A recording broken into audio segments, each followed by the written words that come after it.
Welcome to the Board of Selectmen's meeting, October 6, 2014. If you'll please stand and join our special guest Pledge of Allegiance sayers Caroline and Jenna Colbert. Please, if you would please lead us in the Pledge of Allegiance.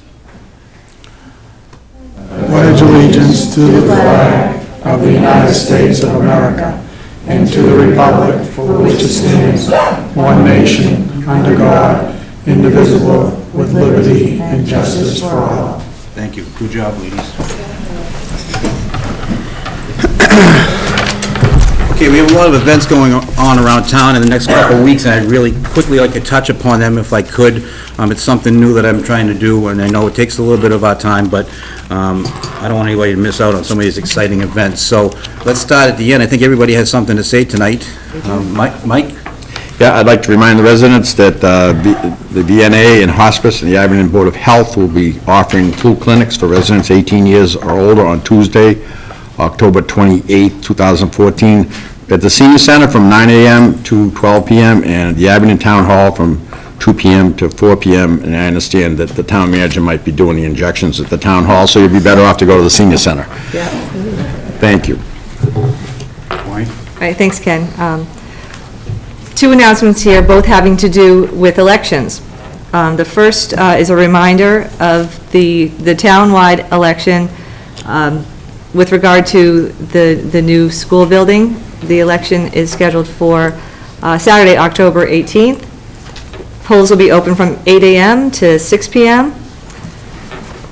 Also, in that regard, absentee ballots for that special ballot box election are currently available.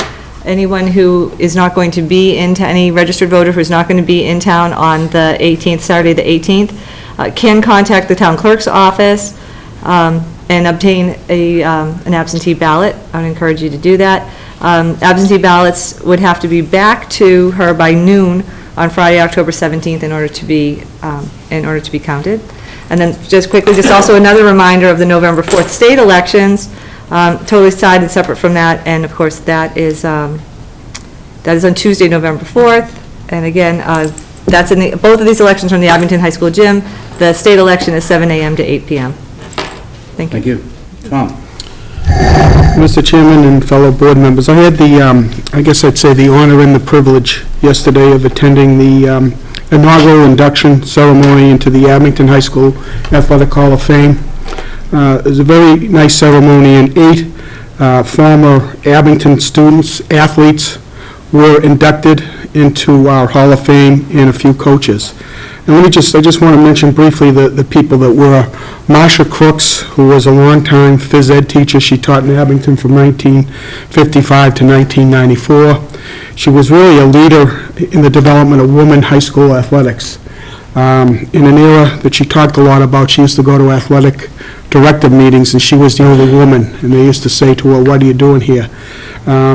Really nice lady, and a fun fact about Marsha is she retired in 1994, and she still competes in the senior track and field competition across the entire country.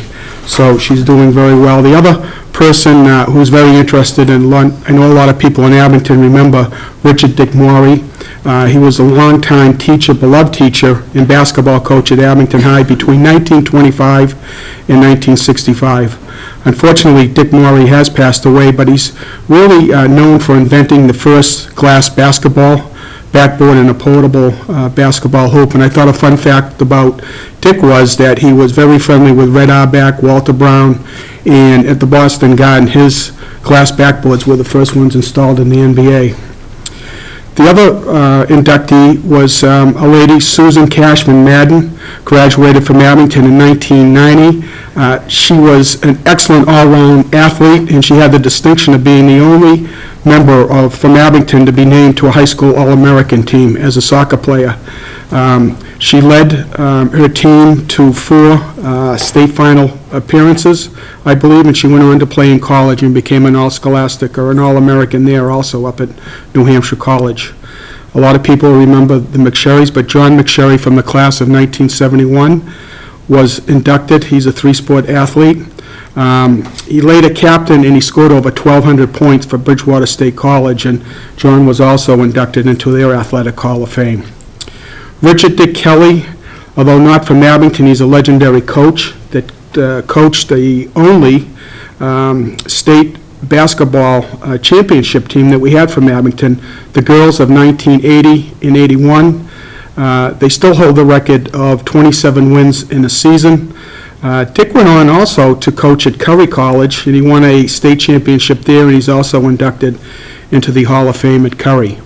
The entire 1980-81 girls state championship team was inducted, and I think there were probably, I'd say, 10 or 12 of those girls that were on the team that were there, and anybody that was around in that era really remember what excitement it was in the town at that point. Dottie Chartier was a member of that team, graduating from Abington in 1981. Dottie was the Boston Globe Division II player in the entire state in 1981, and she led that team as the captain, and she was an outstanding player during that run. And then Christine Donovan, from the class of 1983, categorized as the best shooting guard to ever come out of Abington. She was a member of that 80-81 state championship team as a sophomore, and she went on to score over 1,000 points, as did Dottie Chartier. And I thought it was an honor that her coach, and she's somewhat legendary, Paula Sullivan at Stonehill, came over to induct Christine, and she's also a member over in Stonehill. I would say that it's very moving. What's going to be nice is, with the support of the town and the new high school, that each of these people will be recognized in our gym, and it will be architecturally designed. One of the neat things is each will have a plaque, and I think they call them today the Q codes, where you can scan, and it will bring down all the information on each one of those members. For people that are interested, you can go to abingtonps.org and download an Athletic Hall of Fame nomination form. Anybody can be inducted, or you can nominate somebody.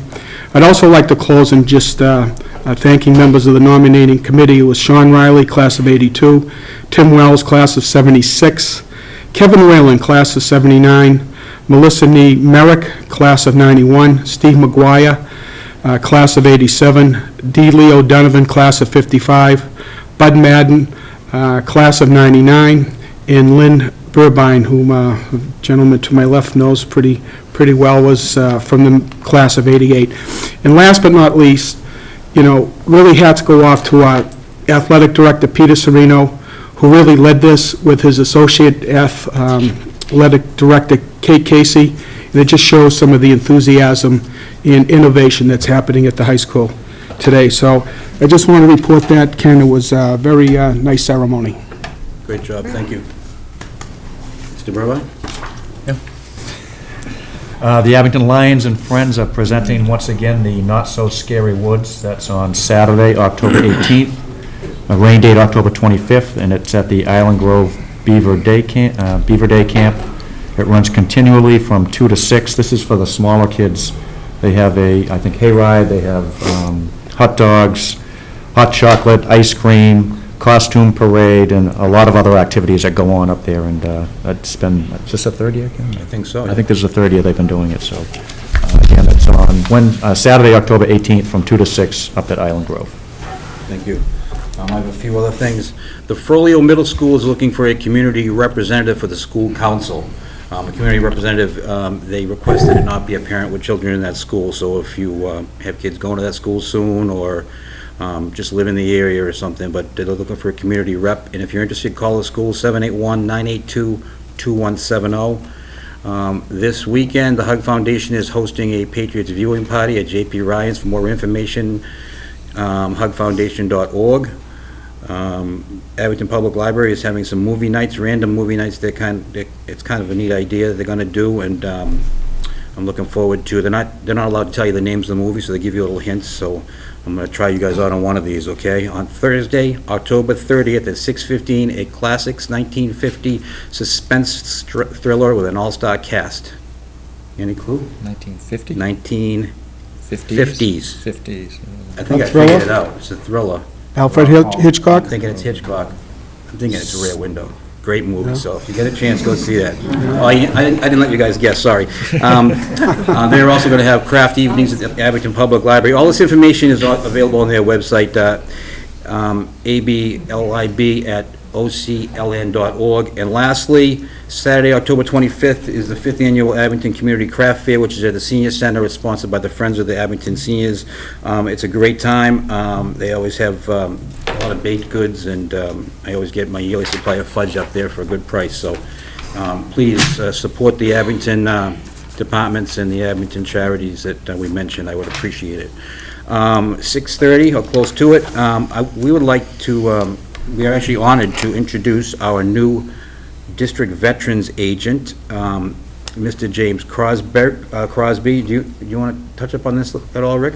Just briefly, as you know, this past year, the towns of Whitman and Abington formed a regional district, and we went through a rather lengthy search process, which included a number of community volunteers, as well as officials from both towns, and James was a successful candidate. I hope he still feels that's the case. And he started about a month ago, but he had some prior commitments that he had to engage in that took him away from the job. So he's really been on the job really for only a couple of weeks now and getting familiar with all of us. So I don't want to say anything more than that. I know James can speak for himself. We did figure out that we probably should figure out how to get him paid, and I think that's something that he's been extremely patient, so thank you, James. Well, it's really is an honor to be selected for a position like this, especially with the responsibility of it being a newly formed district. I used to work for the Department of Veterans Services for about 4.5 years. After getting out of the service, I was in the Marines for a couple of years, and I knew that was it was a hot button for a lot of communities, because they wanted to ensure that their veterans and their family members in the communities continued to get really the care that they deserved and that they earned, and sometimes accessing these benefits are much like trying to navigate a maze all by yourself. And I hope that what I could bring to these two communities is a very hands-on approach, and be able to guide the family members and the veterans through the process, and not just give them phone numbers to call and people to see, because I still go through that myself, trying to access benefits, and it can get very it can become very challenging, and it can be very demotivating, and sometimes these veterans and their families they're at their worst point in their lives, whether it's families like the Danny Vasilian family, who lost their son and their husband overseas that was killed in action, or somebody who has recently passed away that served our country years ago. There's benefits and services out there for their families. And if you need to know what those may be, and you're not sure, I want to say that you can come and call upon me, and feel free to sit down, and I'd love to walk you through what I know, and within the next month I'll be certified through the state with all the trainings that they've developed and their fine-tuning, so that what they're trying to do is make my position equally capable throughout the Commonwealth, so that if you're going to town A and you move to town F, you're going to receive the same comprehensive benefits and care while going through that service. So my previous role was more outreach, dealing with veterans and their families, helping them navigate the system of benefits, whether it would be federal, state, or local, or even nonprofit, if that's what it took to meet their needs, all the way up to suicide prevention and dealing with veterans that were actively suicidal. So that's my background in the veterans community, working with the state. When I left the state, I decided that it was time to move on and get some college, start getting into the books a little bit, but I stayed involved with veterans issues in my spare time, and did a lot of veterans fundraising for families and for veterans that were injured in the war. So I just want to ensure that you have my passion and my pride and my dedication to ensure that this newly formed district is going to be a strong district that will meet all the needs that the veterans community has, and I plan to be constantly learning of new programs, improvements on existing programs, and constantly knocking on the doors of my former colleagues so that if they hear of anything new that they're sending it our way or sending it through the Mass Veteran Service Officers Association, and I think that we will do good here in Abington and also in Whitman. And I know that we're looking to actually hire a part-time veteran service officer, which will assist in all of the duties of the position, so that no matter where I may be, there will be coverage in the offices for veterans to come in and talk to somebody and find somebody, and it will be posted and known. Sometimes trying to find people when you're trying to access services is very hard to do, and that's not something that I want to happen here. I want to be very accessible to the people that we serve, and because I know how hard it is to chase people around, and that's not what we want here, I believe. And Just go ahead. quickly, just for people's benefit, the part-time position is being advertised this week, and the closing, I believe, is October 30th for the applicants for that. And that position will have to be certified through the state, as James mentioned, just like the director position. And the services will be available in either the Abington or Whitman location to veterans of either community. So if you're an Abington resident veteran, you can still access the staff in Whitman, depending, if those hours are more convenient for you. We have the benefit of hours on Friday where our town hall is open. Whitman has the benefit of one night that they're open. So between the two towns, there'll be, I think, even better access for veterans of both communities. Yeah, I think once that person comes on, we'll be able to nail down a more comprehensive schedule, and that will be posted on the websites and things like that. Right now, it's Monday, Wednesday, and Fridays, normal business hours for the town of Abington, unless there's some other late meetings or anything like that may extend the hours or push a day back. But if you call me or email me or drop by, there'll be a place for you to leave a note or call me on the cell phone, and we'll make sure that you get taken care of. What else do we have? Some other things that just wanted to let you guys know that I'm learning about is the Tri-Town Parade. We've been to a meeting with a couple of people here, and that seems to be rolling along. More information to come. Obviously, Rockland, I guess, is heading it this year, and we're going to be taking, hopefully get you guys involved with that somehow. But we'll bring you more on that later. The other piece of that I'd like to touch on tonight is the POW MIA chair that was dedicated, it was brought to us by Russ Forsyth from Rolling Thunder, Mass chapter, and I just wanted to explain a little bit about this chair and the initiative that Rolling Thunder is doing with this chair. What they're doing is they're trying to get a POW MIA chair displayed in public places throughout the nation. They have one at Gillette Stadium, I think. They have one at the where the Bruins play, things like that. They have one at Boston City Hall.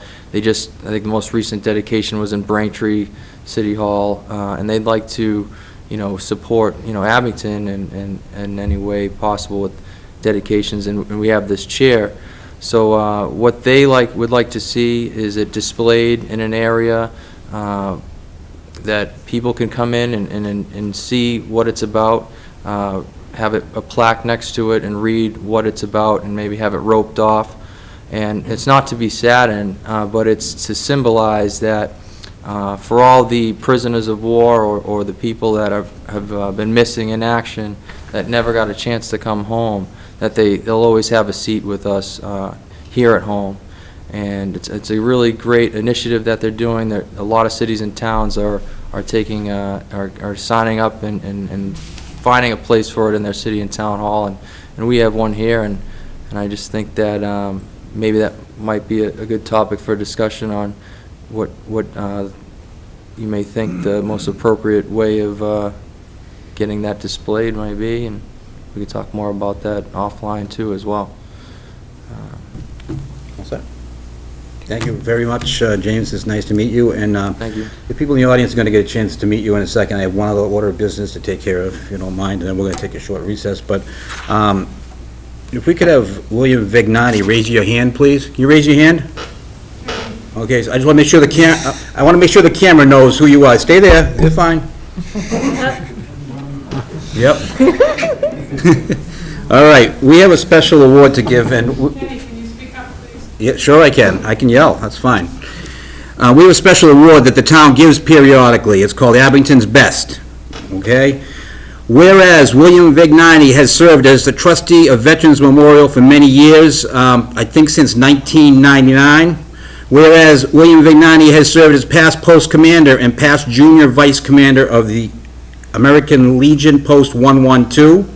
Whereas William Vignani has undertaken the task of preparing breakfast every Easter morning for sunrise Easter service at the American Legion Post 112, along with preparing breakfast every Pearl Harbor Day for the remembrance ceremony at the American Legion Post 112. Whereas William Vignani expresses his love and respect of country and his fellow veterans by caring for the veterans' lots at the cemetery, as well as the war memorial in the American Legion grounds. Whereas William Vignani can always be counted on to support veterans no matter what is going on in his life, including battling cancer. Now, therefore, we, the Abington Board of Selectmen, on behalf of the town of Abington and its residents, recognize William Billy Vignani for his dedication, hard work, and commitment to Abington's veterans. Abington is a better place to live because of you, Billy. His sense of duty and patriotism is an example to us all, and he is truly one of Abington's best. Signed, Kenneth Coyle, Thomas Dion, Maureen Jansen, R. Andrew Burbine, and Michael Franny. Congratulations.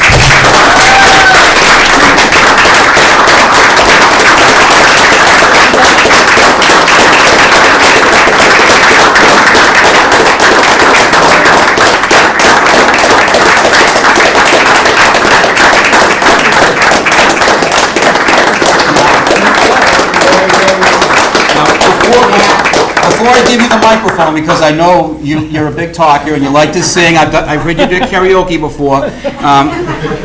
Does anybody else want to say something about Billy? I just want to, I know it sounds kind of ridiculous that I talk about preparing breakfast and that sort of stuff, but the fact of the matter is, whatever veterans needed in the town of Abington, you do for them. So thank you. Thank you. Mike, you had something to say? Yeah, I'd like to say a couple words. First, I have to say something about that smile. You have the best smile out of anybody I think I've ever met. But, you know, at this day and age, we all go so fast in this country, and, you know, Memorial Day parades, when I was a kid, they were long and they were big, and now they're small. And Veterans Day gets smaller. And it's so easy to forget the people that got us here. And I want to steal some of James's words, the pride and dedication that you showed in taking care of the veterans' lots. So I think from the town and the country, we appreciate what you do. Thank you. Thank you, Mike. Thank you.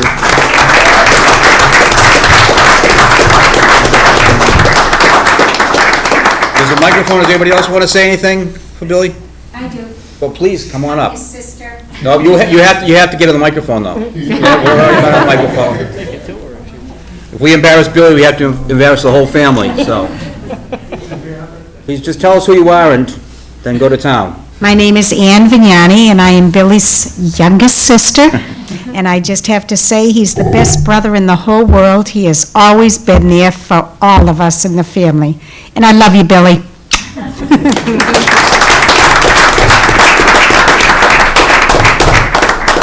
Come on up, Billy. Do you want to say something? No, thank you. Really? Come on, Billy. He's at a loss for words. Thank you.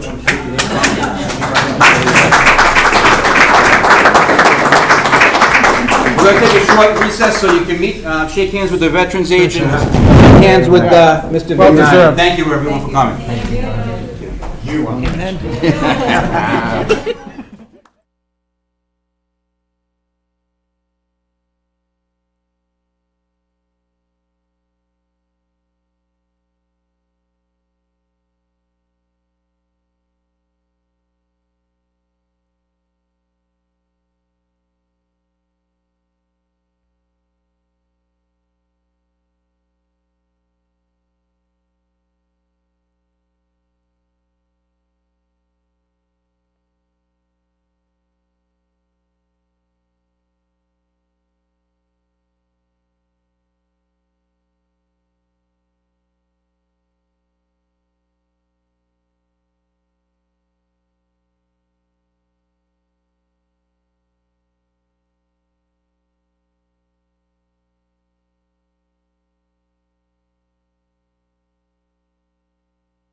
Okay, welcome back. Our next appointment is Mr. David Klein, 98 Temple Street, request to fill a vacancy for the delegate to the Old Colony Planning Council.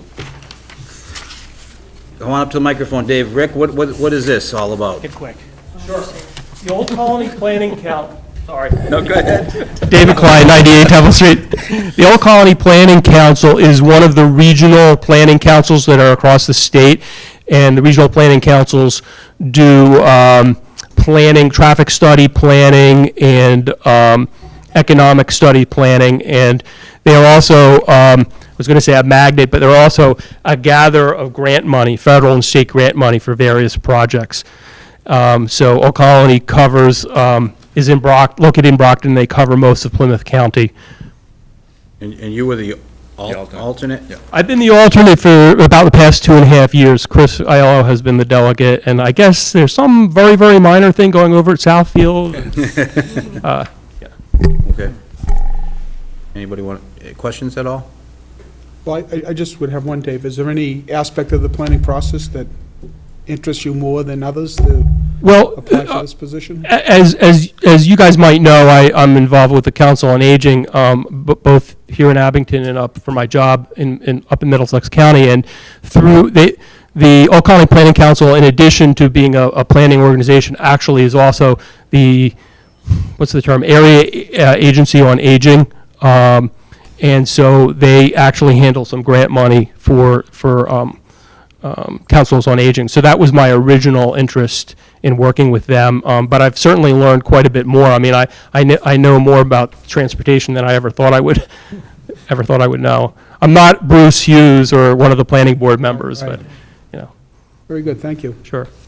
I would move that we appoint Dave as the delegate to the Old Colony Planning Council. How long is that term for? Is it year to year, or is it? He's actually would be filling the unexpired term of Chris Aiello, and I'm not sure when that, I think that's an indefinite appointment. I think it's indefinite, Yeah. And my understanding is that Chris may be interested in becoming, dropping back to alternate, but we don't have any written request from him yet, but that'll be for another day. All right. Is there a second? Second. Motion's made and seconded. Any further discussion? All in favor? Aye. Okay. Opposed? Unanimous. Congratulations. Oh, never mind. We need some For planning. we need some grant money to replace that. Motion to reconsider. Can I take 30 seconds? I know I've kind of can be long-winded. I don't want to be here. I just want to mention that there is another social service organization in the area. It's based in Brockton. It's called Self-Help, Inc., and they handle the Head Start program in the Plymouth County area and also the fuel assistance program in Plymouth County. And I have been the representative from Abington for Self-Help as well, but I can't end up doing both because I'm working too far away. And so I need to step away, and they're really could use somebody to be on their board. So if there's somebody out there in almost any age range that would like to be on a board that maybe has prior board experience or maybe doesn't have board experience but would just like to have an initial experience, they do a lot of good work. I think I was just showing Dory a report. At the end of fiscal 2012, they helped 85 families. I might have that figure wrong. It was about $185,000 worth of fuel assistance to Abington residents. How is that appointment made? Is that through Self-Help themselves? It's through Self-Help themselves, but I'm only mentioning. So they should contact Self-Help? They should contact the executive director. His name is Jonathan Carlson, and he's Self-Help Inc. in Brockton. Okay. Yeah. Great. Is there a representative from each town? They have a structure, which I'm not sure, Tom, I could explain. They have like different tiers of representation. For example, our representative was called a low-income representative. So I was appointed as the low-income representative from Abington. And they have different types of representatives, so. And when do they meet typically? They meet on the fourth Monday of every month at 7 p.m. Okay, Fourth Monday of every month, 7 p.m. thank you. Thanks. Thank you. I'll try not to damage the equipment anymore. Thank you all. Could I just Thanks, David. Yes. ask a question? Could we post the the alternate or whatever it's called, is it called an alternate position? It's the, Yes. If you just post that on the website, see if Yes. anybody's interested. Yeah. Thanks.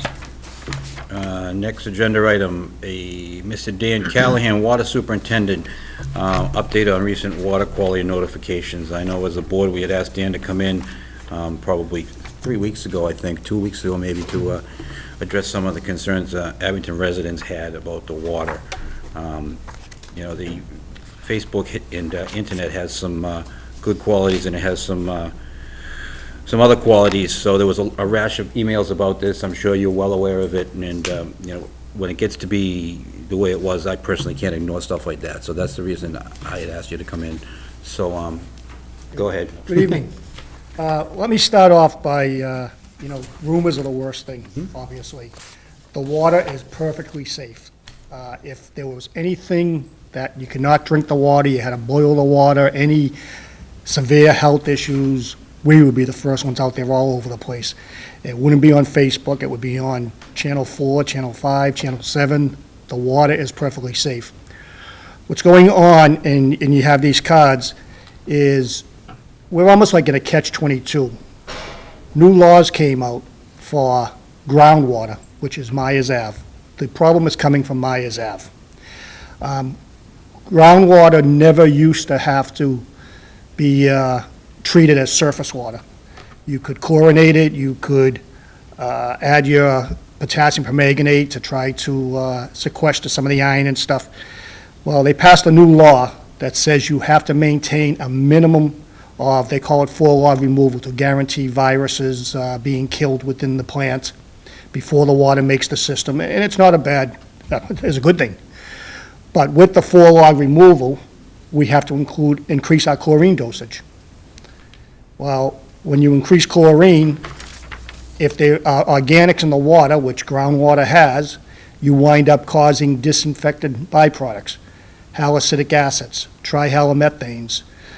These are, when the inorganics or the organics mix with the chlorine, this is a byproduct.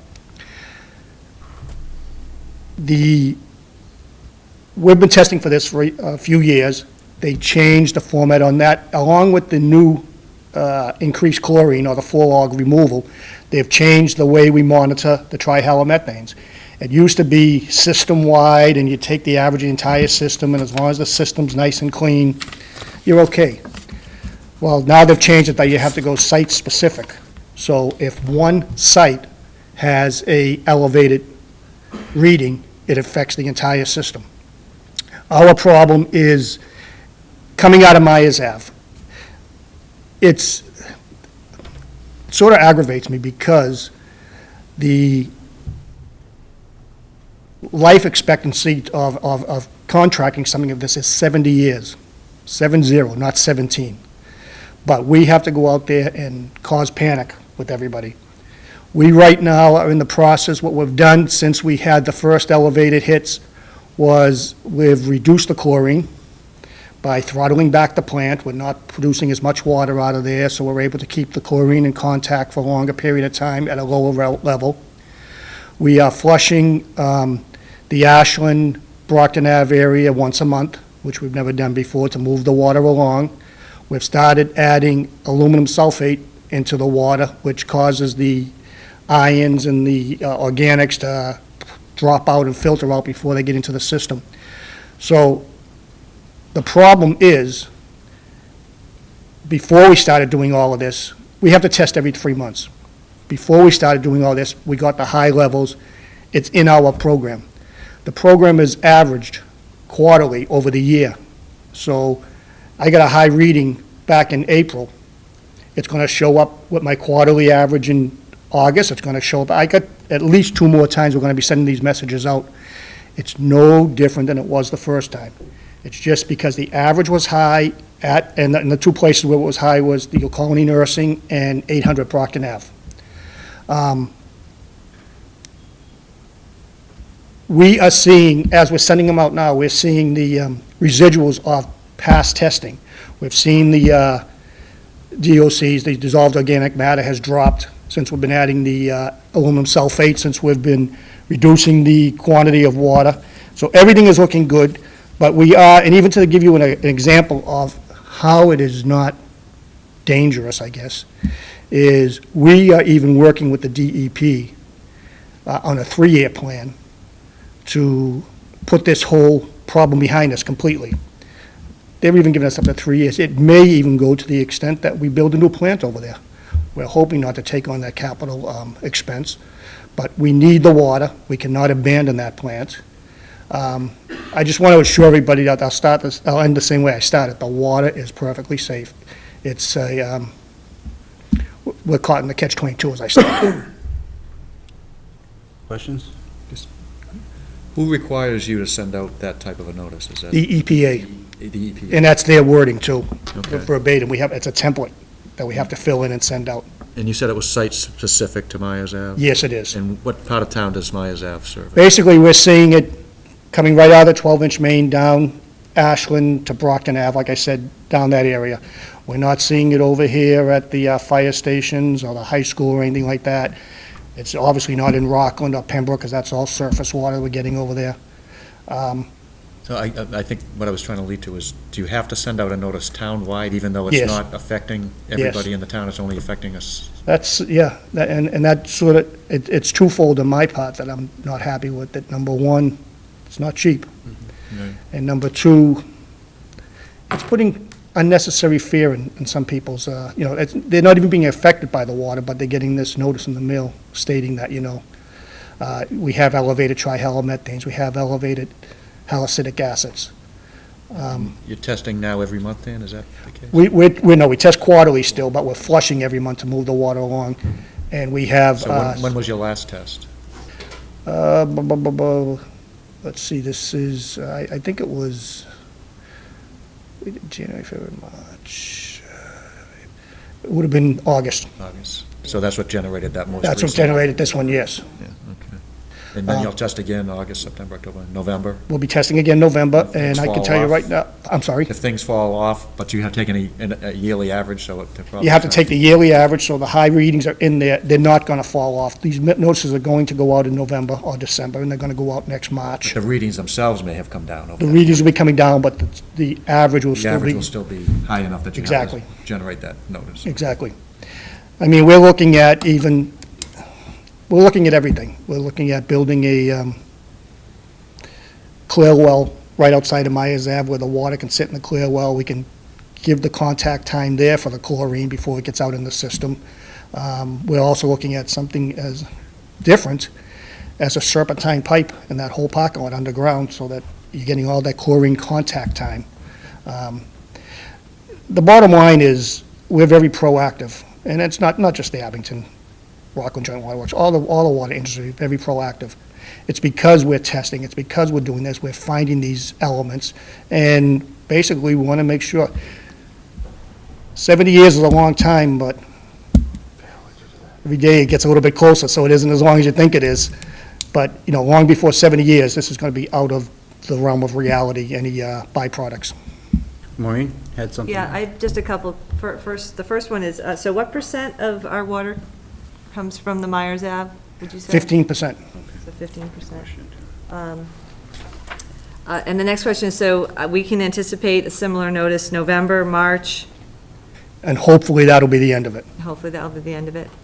And then the next question has to do with, if this is a template of verbiage, and I understand the cost associated with mailing this to everybody, the font, the very tiny little font, has there been discussion, or can there be I know it would probably cost more if you had a full 8.5 by Yeah, 11 page. We are looking at that. The reason we went with the cards, and that's been a common concern of everybody's, you only have a certain amount of time to get them out, and after we had the cards printed up, we said, we could have done better with a bigger font.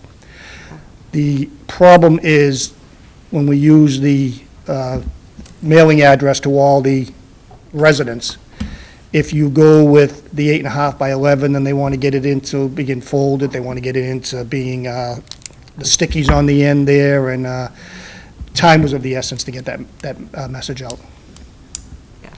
I just, like you said, there have been some I concerns. totally agree with everybody. Right, Mike, thanks. you had your hand up? Yeah, I didn't read, as I recall, I did read that because I received a couple of phone calls.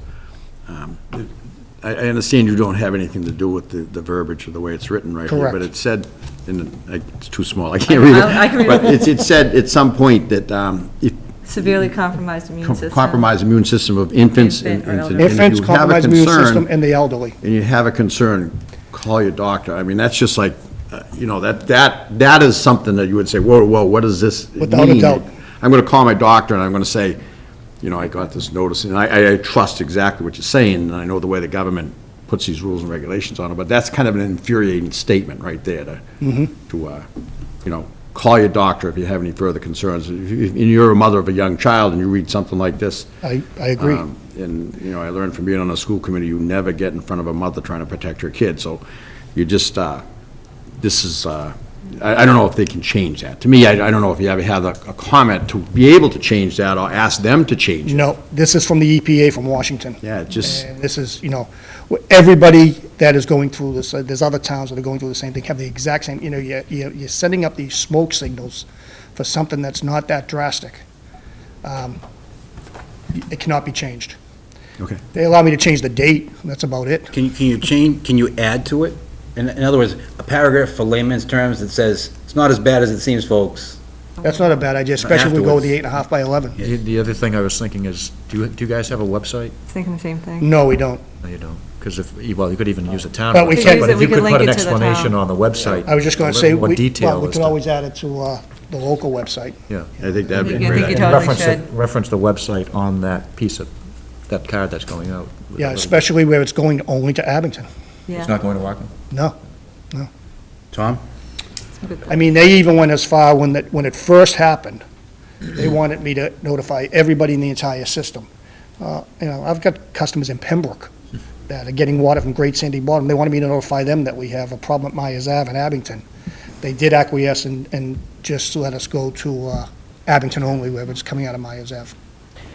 Dan, maybe because it came out, but I've had a couple of people comment that they feel the taste of the water has changed. It has. Okay. It has, and we're facing, it should be coming back pretty good this week. There's 2 or 3 parts that happen with that. Number one, and probably the biggest problem, is the low water tables. The water is so shallow over at Sandy Bottom, and it's one of our sources. So what happens is, every spring and every fall, you get algae, you get a turnover.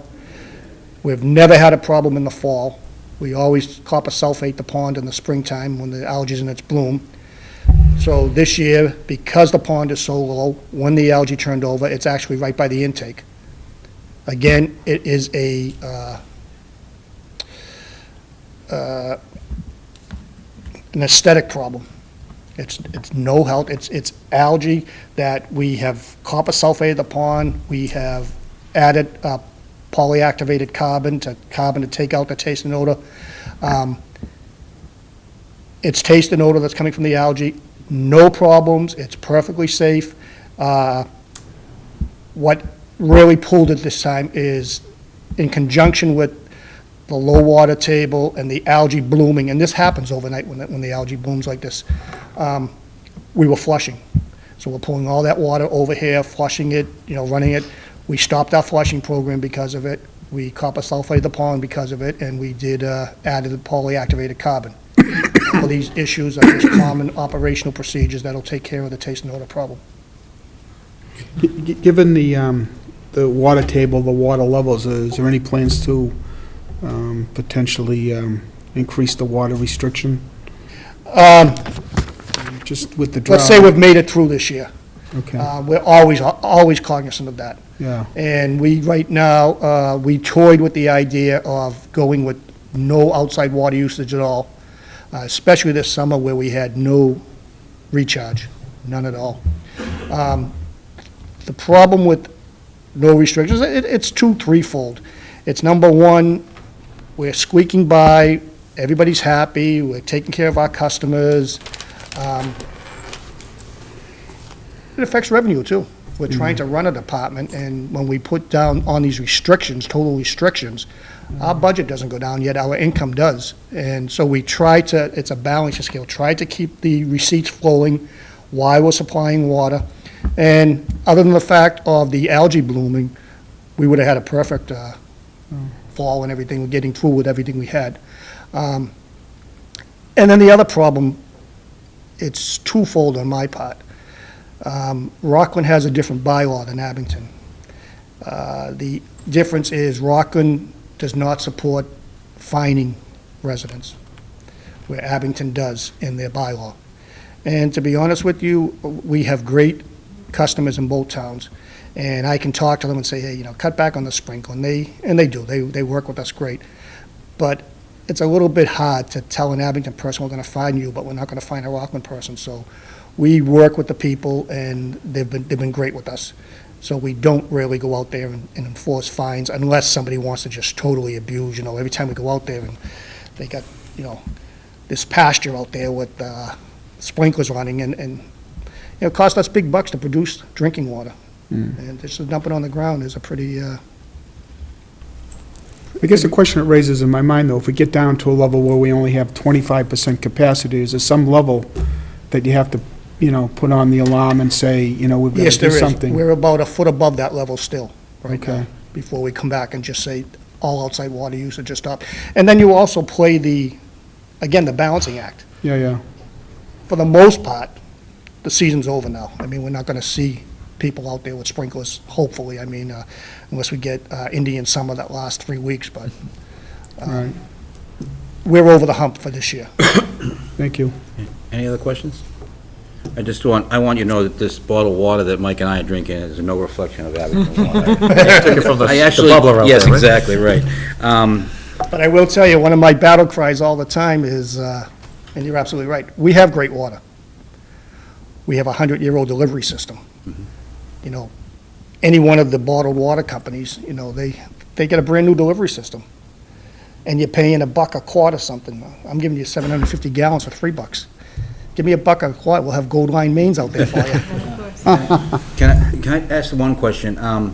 So 15% of the town's water, it seems like those are the people that are on the internet complaining the most, Yeah. which is, and they probably have valid points. Yes, they do. Is there anything that they can do? Can they get water? Is there a source that they can get the other water from if they wanted drinking water, do with some empty gallons? Or is there an additive that they could add on their own, or is there anything that they can do? No, well, the biggest thing you can do is, for drinking water, is put a pitcher in your refrigerator. If you fill a pitcher of water, you take the top off it, everything in it dissipates, and it's nice, cold, refreshing water. Taste, odor, everything will dissipate. Even if there was chlorine, it dissipates. That's the biggest thing to do. We do have over in Rockland at the Hingham Street plant, we do have you can drive over and fill up your jugs and stuff like that, but that gets quite cumbersome for them to come over. with I gallon agree, but jugs. that is, at least it's out there. Yeah, it is out there.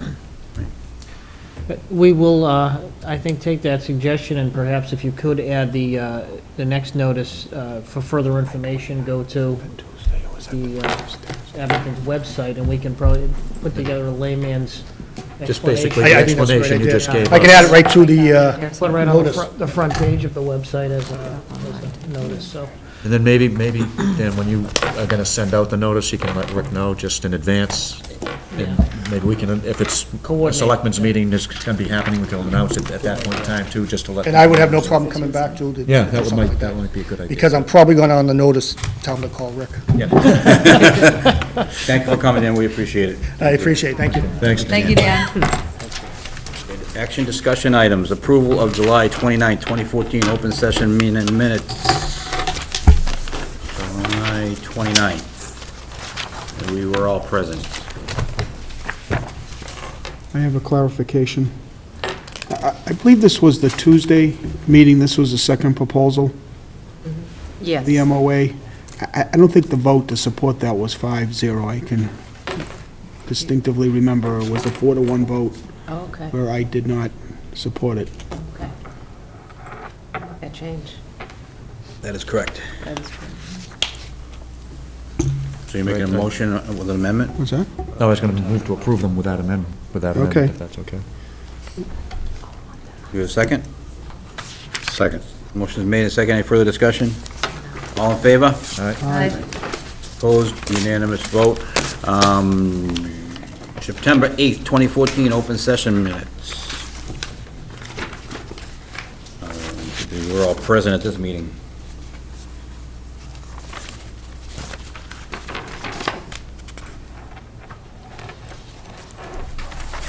I will entertain a motion to approve. I'll motion to approve. Is there a second? Second. Motion made and seconded. Any further discussion? All in favor? Aye. Opposed? Unanimous vote. Approval of September 22nd, open session. Wow, we meet a lot. This is the summertime, too. September 22nd meeting. That was for the budget for Southfield, basically. Oh, that was it. Move we approve. And we were all present. Motion made. Do I hear a second?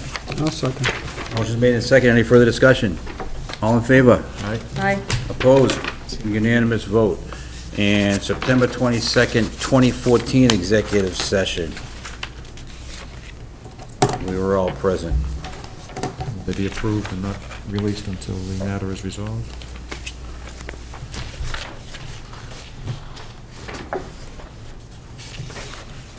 What was that, motion to approve? Motion to approve and not release them until the matter is resolved. I'll second that. All right, motion made and seconded. Any further discussion? All in favor? Aye. Opposed? Unanimous vote. Vote to accurately reflect the term of appointment of Chris Aiello to, let me see if I can find it. Do I have anything on this, or just the thing? You can explain it. Yeah. Appointment of Chris Aiello as the Abington member of the Board of Directors of the Southfield Redevelopment Authority as a 5-year term, sorry. That's correct. We had done it initially as a 3-year term, and that was a mistake on our part, believing that, that they were 3-year terms at that stage. But the legislation is clear that the Abington rep is 5 years. Do we, So he's been technically appointed for a 3-year term. I know it's somewhat of a technicality, but The term is supposed to be the 5. term should be 5, and just so the record reflects the appointment accurately, that's, have we received copies of the legislation yet? I know think it's going to be an I've, exciting reading, but, yeah, I believe I have probably forwarded it to you via email or the link, Okay. so as not to produce, but I'll be happy to do that again if, no, I only read about half your emails, so, all That's- right, thank you. it's better than most. All right, we'll have a motion to change the term from what we voted from 3 to 5. So moved. Come on, somebody second it. Second. Here we go, thank you. Motion's made and seconded. Any further discussion? All in favor? All right? Aye. Unanimous vote. While we're on the subject, we're supposed to have Starwood here because they promised to come back to us all the time and be best neighbors ever, so do we get them in possibly at, I don't know when our next meeting is. Is that 2 weeks from tonight? Is the last, the 28th, 27th, the last Monday of the month. Be Yeah, happy we to don't really have invite them. much. The last Monday of the month? Yeah, can we, is that agreeable to the board to ask them to come in and just kind of Yes, give us an that would update be as to what's nice. going on? And if that being the case, I'd like to light a fire under Mike and ask him to meet with them too, because he was gonna. I've spoken to the town manager, and that is our intention to meet Right. with Mr. Barry, as he previously agreed to, so we will do that. Excellent, because we're bringing in the big guns now. No messing And he with knows me. Mike's looking for him. That's right. Yeah, So, that means a lot. That'll be on the 27th, we think? if they can make it, right? Sure. And this is gonna be a kind of a weird question. They were supposed to give us some money. Was there a time frame? Was it 6 months after the signing of the legislation? There's a schedule, Okay. and we can All right. redistribute that. We had spoke before about that schedule, though, because it got delayed somewhat because they didn't sign it, or the legislature didn't quite approve it, or the governor didn't Right. sign it. There was something about that, because we should clarify when that actually kicked in. Yeah, well, there's 2 issues. One is that the 90-day window they had negotiated with us for a further review of possible mitigation, and that clock just started ticking about 2 weeks ago, when they finally returned the agreement. But I think what Ken was referring to was the schedule that's in the legislation, which corresponds to the contract, and when local host community agreements would be paid based upon. So we'll recirculate that to the board, so that everybody's aware of what that schedule is.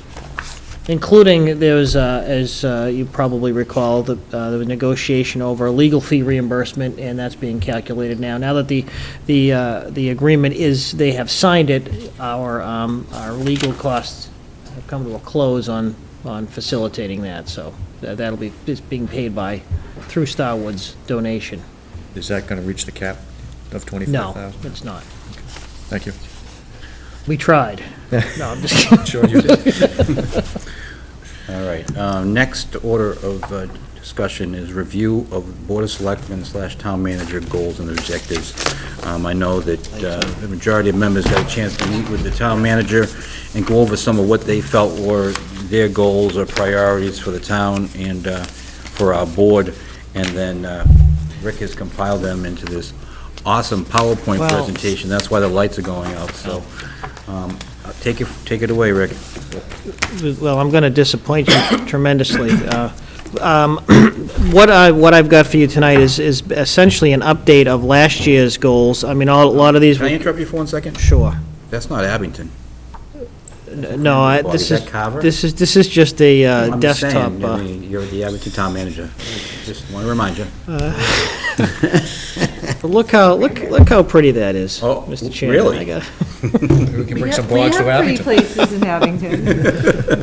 Just say it. All right, sorry. Be that as it may, again, these are the goals that were voted last year, and as I said, this is just an update, and you all have this in your packet, but I know that it was suggested that if we could at least, people at home could at least see what the discussion is. You recall that back in 2012, there was actually legislation that would effectively transfer the assets of the Park Department, the Park and Rec Department, to the Highway Department at the time, and subsequent to that, through further discussion and last year, we decided to go beyond that in forming a Public Works Department that actually would include the administration of the Sewer Department, too. So that is what has replaced the legislation that was pending from 2012.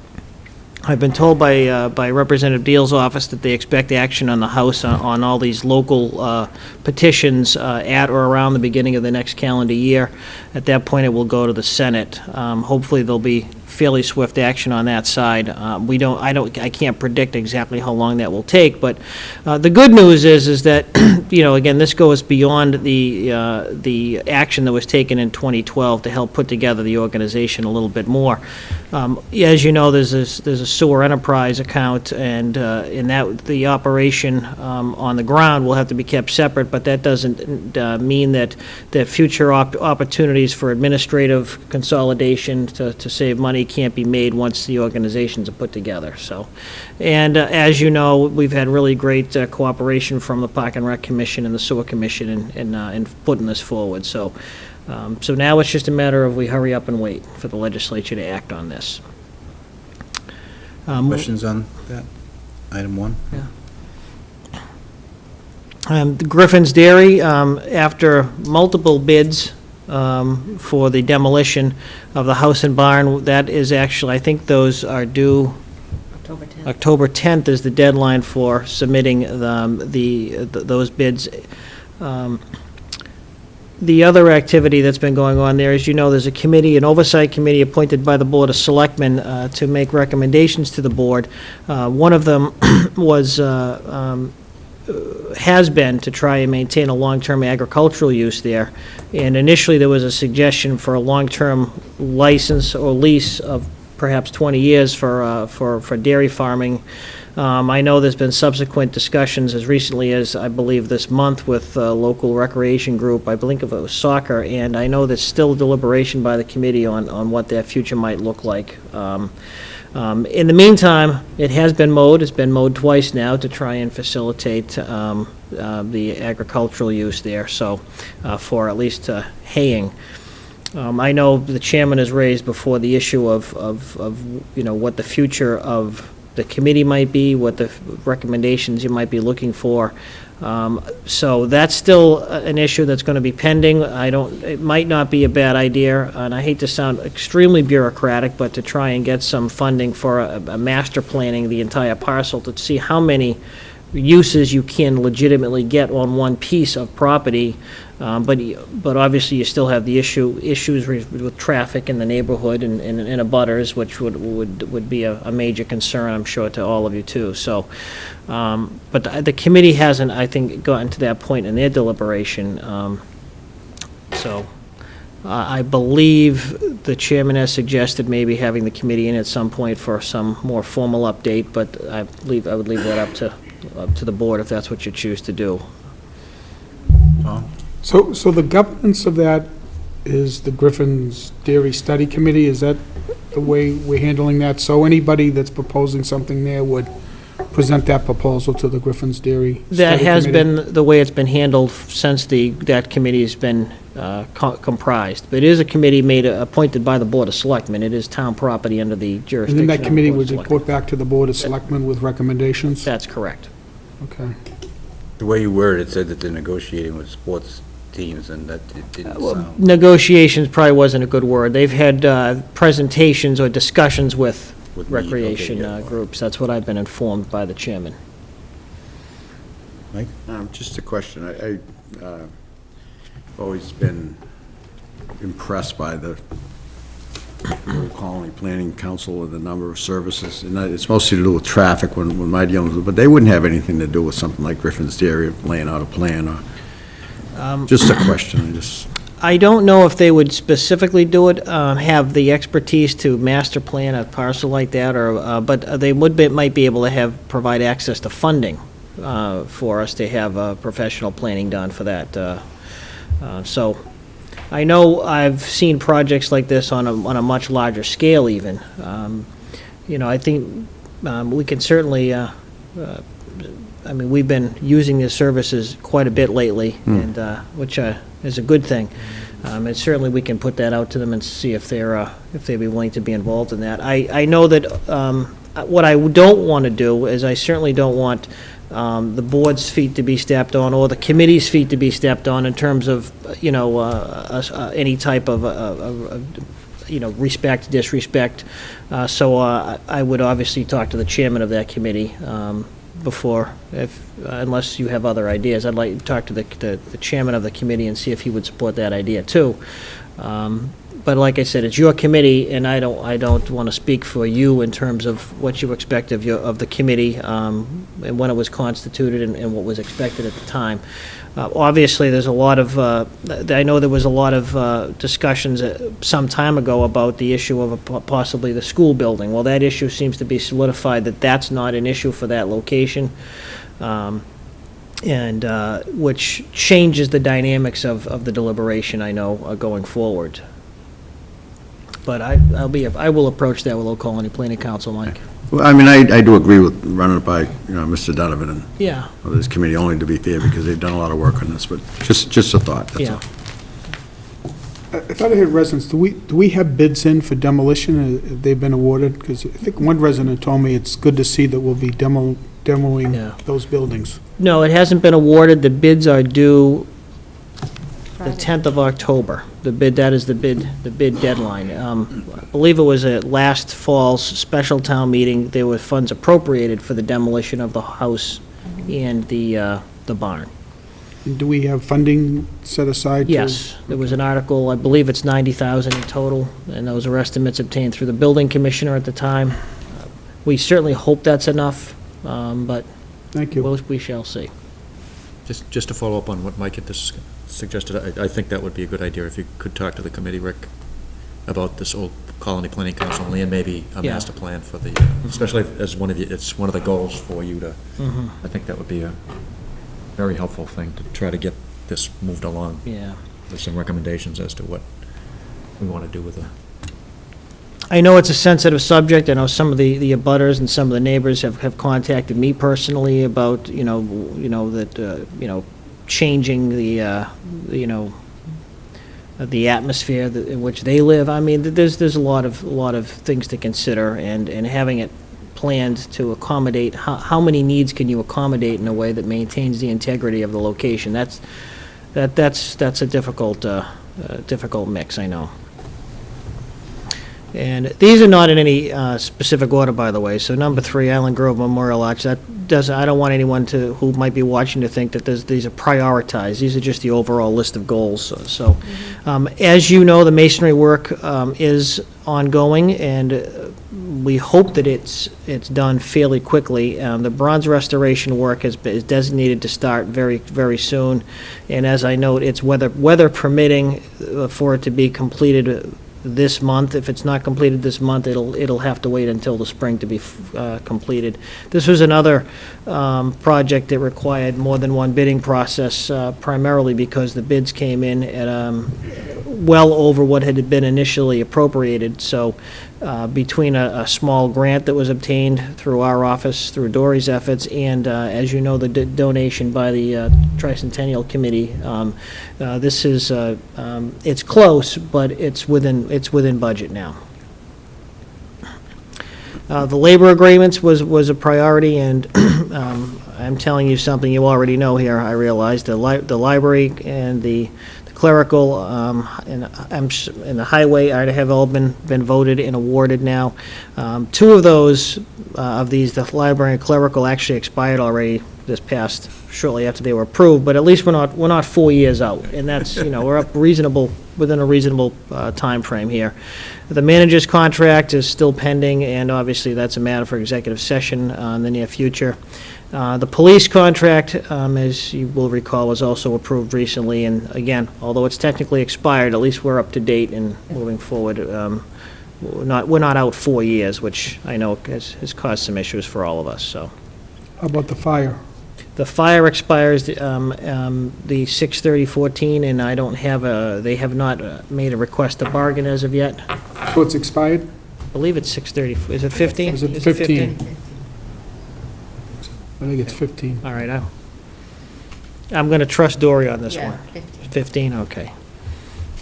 I'm really disappointed by that, I'm sure you can. But, no, I've had some informal conversations with one of the members, and, but I know that I'm expecting a request to bargain shortly. But, so we're in pretty good shape. I know most of these were 3 to 4 years out, so, and I think, as you know, as you had to approve these, I think all of them were relatively modest and during a difficult financial time, so we all appreciate that, I know.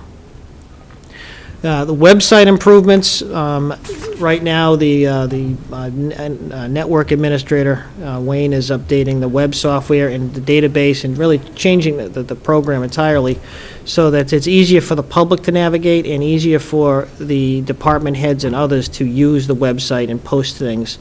And the new format will be going live on December 11th. And we are currently working, I know there's some public documents that members of the board and others have asked to get up on the website, or I should say back up on the website, as some of these, I guess over time, some of these have fallen off, including the outdated labor agreements. So the outdated labor agreements that are now reasonably updated will be put up there too. But I know there was some other public documents, particularly in the town clerk's office, that used to be up on the website that are now being updated too. Yes? Is there any sort of, in designing this, is there any sort of what might be called like a peer review, which basically means are there more than just a few people looking at the design and making comments and suggestions?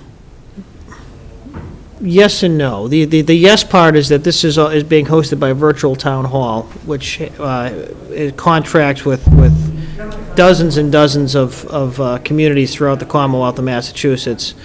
So the format has been refined over a number of years in terms of ease of use for municipalities. That being said, if anybody, and Wayne has offered, if any member of the board, or, certainly I know, wishes to have some input specifically, he's more than willing to consult. That's not a problem. The next slide here you see is just where it doesn't do justice to the work that's been going on, but that's going to be more or less what it's going to look like, and you can see the general ease of use is going to be a lot more user friendly. And it's got an Abington picture on it, so that's. It's yes. The cranberry bogs are. You'll be able to change the picture of the arch when the arch. Yes. Mike?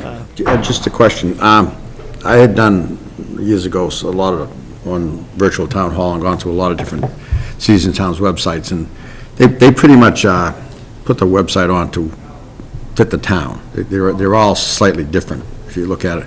But the suggestion, you said, a member of the board, what about, because there's some pretty talented people in our town that might have an interest in helping Wayne without opening up a can of worms. What if a resident wanted to put forth their ideas on the development of a website? Because, you know, Yeah. I think some of the towns I observed don't use virtual town hall. They use a volunteer, and they've done very well. And I'm not saying we should do that here because it's so much work, but what if a resident were to have an interest? Would that be Sure. possible? I think that would be welcome. I know I'm certainly don't have the technical capacity. Wayne All right. obviously does, but it is difficult to get, you know, the ease of use, you know, type of, I mean, when we're insiders, we know what we're looking for. So in some ways, you become we're probably not the best judges of how to use the information. So anybody who's interested can send a note to either me or Dory, and That we'd would be be happy great, to. yeah. The prior town I was in that did have some cranberry bogs actually had a volunteer committee that actually was instrumental in running the website and getting exactly that kind of an input. So Thank you. I'll also note that, I'm sorry, Maureen, I'll also note that I think they're working on a community events page or calendar, sort of like what we talked about before the meeting, all the different events going on, and there'll be one clearinghouse for everybody in town to add stuff, so it'll be kind of a neat way to find out what's going on today or what's coming up in the future, so. I think yes, they're working on that. I know that is they met, correct.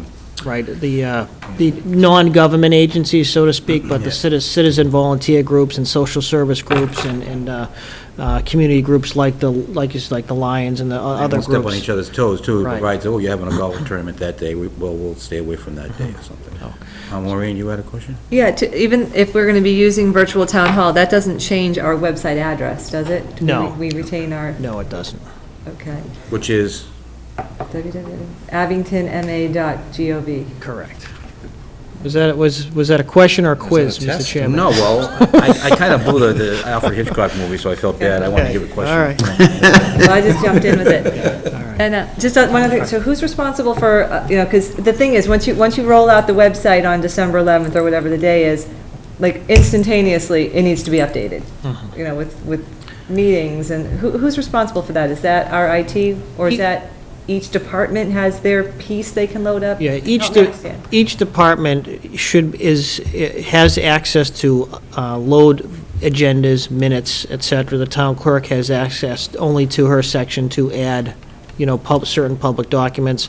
Obviously, the network administrator can access everything and is a resource to help anybody, and I know he does. He helps anybody who has issues or trouble, especially if there's documents that might be a little bit unorthodox, you know, not just normal types of postings.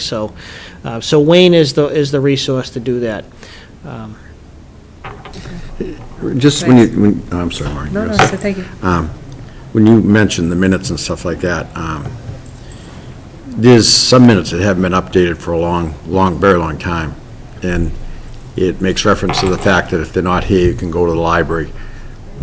Would that be something that we should either have on there or not have on there? I mean, personally, I think it should be the residents' right to go on there and find the agenda and find the minutes. And if they want to go back and review a policy or review something, they should be able to do that. But and I will say, in defense of the ones that, they're usually the volunteer groups that don't have a paid secretary to do the minutes, because it's very difficult to work all day, go to a meeting, give your time to the meeting, then go home and try to, you know, write out what was done at the meeting. But I don't know, it just, some of them, like even the school department, I think it's, I was a little taken back when the school department just says our minutes are in the library, they're not on our website. So, I mean, unless I read it wrong.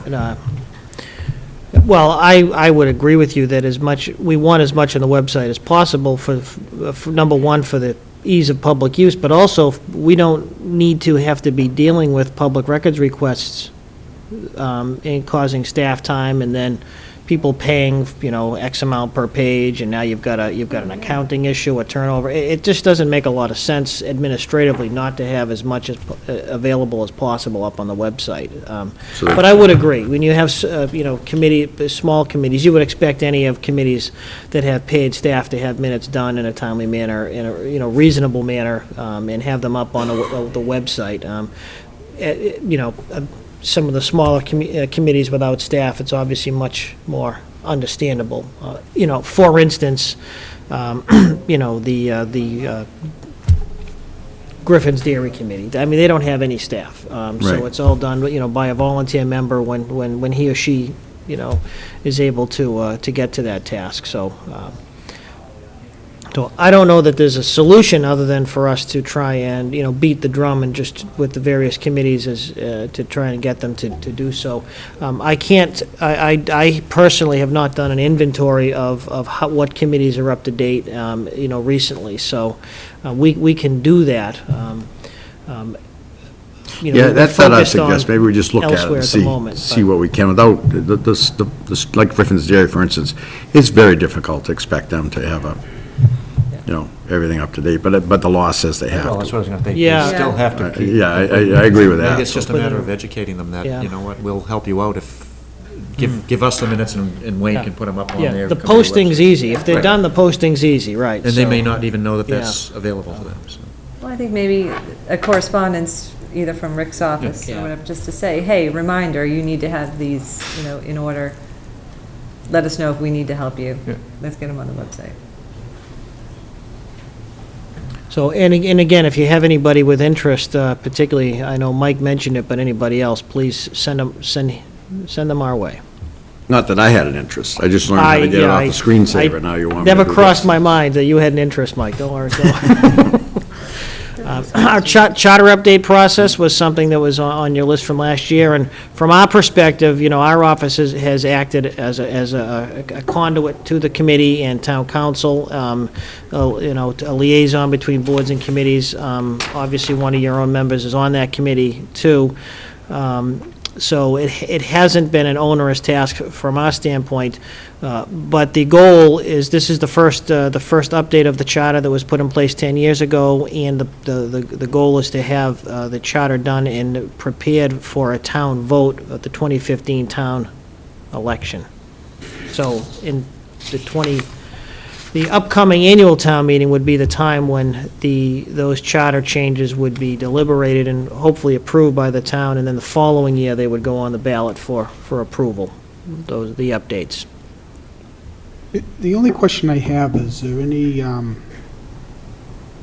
momentum to basically have this board review them and comment before they got to a point where they were finalized? Because a lot of times you get something and basically it's sort of a done deal. I'm a little bit, concerned that this board hasn't even been asked for any sort of comments. I think, If I, go ahead, because Ian. I'm on the committee, but what we've been doing is going through and basically putting the committee's input as to what they think ought to be made, and we're trying to really streamline it too, cut it down as far as the length of it goes. But I would imagine, Tom, yes, at some point in time, we're going to reach out like we did last time. like, Correct. To every committee with a draft, let people review it, probably have a couple of hearings, open hearings where people can come in and give us their thoughts on whether or not they think a particular change is warranted or not warranted. But do you do now, as you go through and you make those adjustments or changes, do you post it anywhere so people can go out and take a look at some of the things that you're We thinking have about? minutes, yeah, we have minutes. Not minutes, I'm talking about, I gotta believe, there's so much. It is. We haven't Yeah. come to, actually, Lauren Goldberg is now working on what may be our first actual draft. We don't even have that done yet. Right. We're going through, but our meetings are all open to the public. We Yeah. have had people, the library trustees came in and sat with us. Rick has been at a couple to give us his input and. But will it be like if you're reviewing some contract document where you're redlining things Yes, that you've that's changed what and Lauren stuff is like working that? on. Yes, Okay. absolutely. Right. Gratis, by the way. Yeah, and I think I don't think, my own and obviously Andy has been to every meeting, I presume. I've been to a good, several of the meetings, and my observation is that a lot of it is administrative cleanup work. The charter was put in place 10 years ago now. There are things in that charter, for instance, that really never became relevant and probably will never be relevant. So a lot of it is cleanup. I think, like, for instance, there's nothing I would suggest that's the least bit that I've seen that's really controversial. The vote of the town to codify one Department of Public Works I think is structurally much more significant than anything that I think the committee would be suggesting from what I've seen so far in terms of structural changes. But I know that the process is still ongoing. But we will have a red line version, actually, for our next meeting, which I think is in a couple of weeks, that Lauren is going to provide. I think the 14th, I believe, yeah. So I'll get you that. Or if it's just posted or whatever, yeah, if you get it, that'd be great. Because I believe when it goes to town meeting, you can't change anything, I believe, in the floor of town meeting unless, at least it was with ours. We had to accept the whole document. I don't know if it'd be the same with this one. You're right, I think that was the way it was back. Yeah. I'm not sure, that's actually a good question, we should probably ask Lauren. Do you know that, Rick? I don't know offhand. I know that the committee is scheduled to meet with town council again, Yeah. Either the 14th or at the next meeting, and I don't think from my observation, we haven't got to the point where, right now, it's about the charter itself, not the process for, Approval. yeah. It is a work in progress.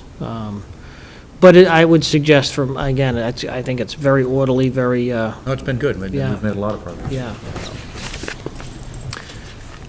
Personnel bylaws and regulations is an update. Of course, at the time, I know the board voted this, there was still, we're just transitioning to to the managers group, so considering the amount of sheer number of employees who are actually subject to the personnel bylaw, it does beg the question as to whether or not even the fairly new one is outdated. But one of the things that was approved by the board and town meeting was some dollars to get a human resources audit completed by the Collins Center at UMass, and they provided that, and I believe I did forward that copy of that to the board in electronic format.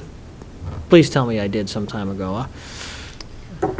Okay, yeah, it is a dry document. It's not extraordinarily memorable, but it was very helpful, and I think one of the major issues that was outlined, particularly in light of the staff as it exists right now, is the appropriate role between the executive branch of government and the legislative branch of government when it comes to bylaws and regulations. So what I will do, and I have drafted something for review, and with a new bylaw, and which would also be accompanied by a code of regulations that would be promulgated by the town manager and the Board of Selectmen to really address what is really a small pool of employees at this point. So, and my goal is to get that to you but no later than the end of the month, and well in advance of any deliberation for town meeting. So just for me, explain audit again versus, Well, when I see this, I think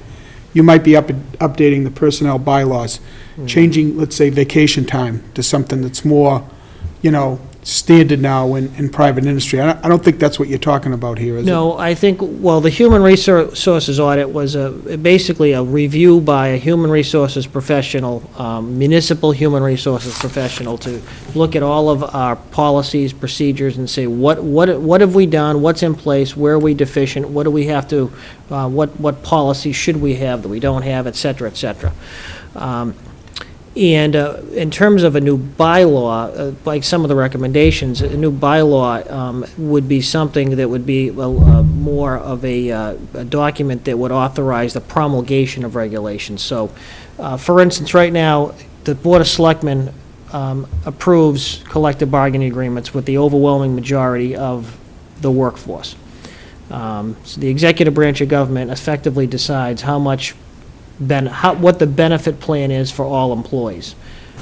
Right now, for instance, the personnel bylaw determines how much vacation I know that's just an example, of sick time that a non-union employee gets.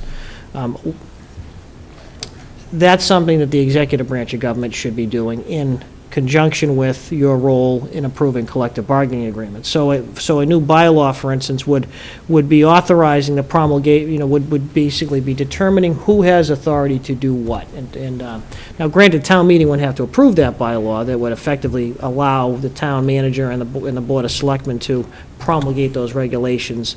But keep in mind, it's kind of a new world in that, again, the employee base that any town has that's not unionized is fairly small, and that's fairly standard. So the Human Resources audit is not proposing benefits. It's not proposing what a benefit plan would look like. That's something, what it has done is it's determined what rules, regulations, policies that a municipality is supposed to have, for instance, and doesn't have, and is the structure that we have in place still meaningful under the circumstances today. I mean, so like I said, you'll have a better idea when you get that really long, dry email from me very shortly, in terms of what a new personnel bylaw might look like, and associated personnel regulations that we would work on together. Business guide, business commercial area. As you see, I've abbreviated these goals so they fit on a slide, so I apologize if it's a little confusing, but in fact, today we actually got an email from Old Colony Planning Council with draft business and resident guide. I know initially it was discussed that having a business guide like some of the communities have for businesses who want to locate or expand in Abington. We talked to Old Colony Planning Council about it, and they suggested that they have templates and have worked with communities on both that and a resident guide for residents that have issues, want to do their own projects and don't know how to interact with the town. So we actually have got drafts of those today, which we're going to be circulating to the various departments to make sure that technically they're consistent. They did do research with our building department, for instance, and town clerks and other appropriate offices, but it's but we do have to go through a double check to make sure we don't have any. And there's certainly no if anybody on the board, we're happy to push a button and forward those to the board if you'd like to see them. But like as I said, they haven't been double checked for technical correctness yet. But if anybody's interested in seeing an early draft, just let me know. We're happy to send that along. But it's just, as it happens, we actually got that today. And one of the projects I know that the board had was also, one of the goals was the issue of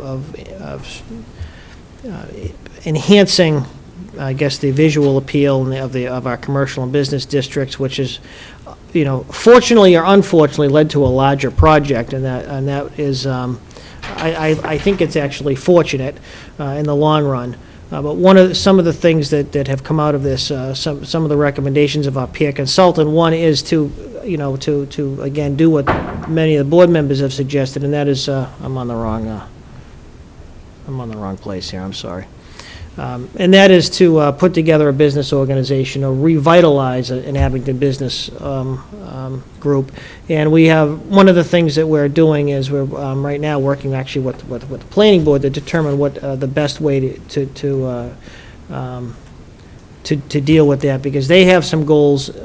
For instance, as one of the things that's on here, an update you'll see later is just in terms of the solar bylaw, but there's the Route 18 project. There's some imminent issues that would be of great value to the planning board to be able to communicate effectively with a group of Abington businesses.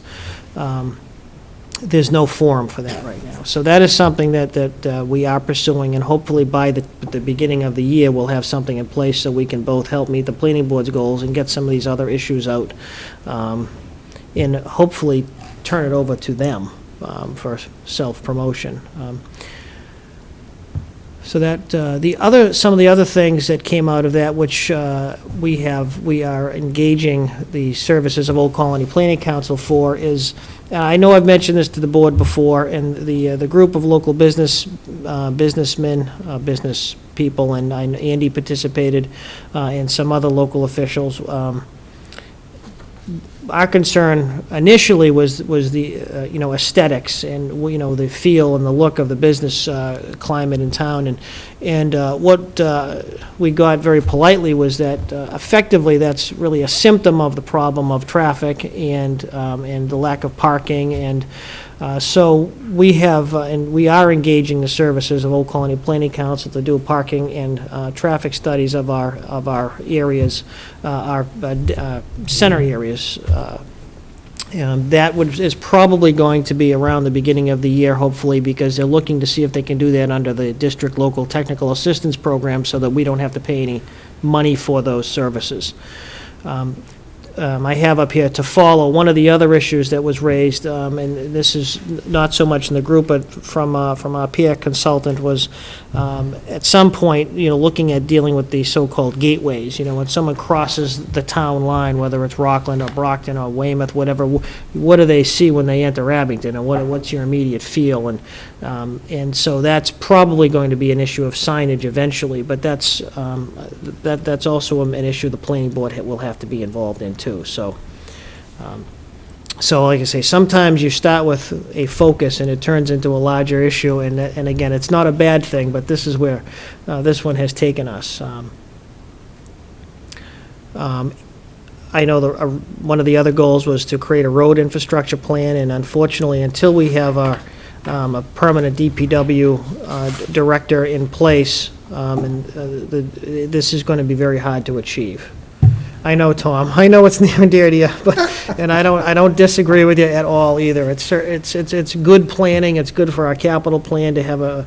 But I know everybody kind of understands that one thing at a time here. This gets a little bit difficult. Revenue opportunities. I know this cuts many different ways. One of the things that we did this past year was put together a multi-year forecasting spreadsheet, which is helpful to determine really what the impact is. I mean, for instance, the typical attitude in municipal government for most of my time in municipal government is, well, we have to keep fees current. Well, I'm not saying that's a bad idea. But if for instance, the Board of Selectmen were to determine that you wanted to increase all your fees across the board 3% for whether it's liquor licenses or, you find out that that's probably going to buy you a ream of paper in the context of local government, and what's the downside of doing that? So I think, I think the revenue opportunities, nobody likes revenue more than bureaucrats like me.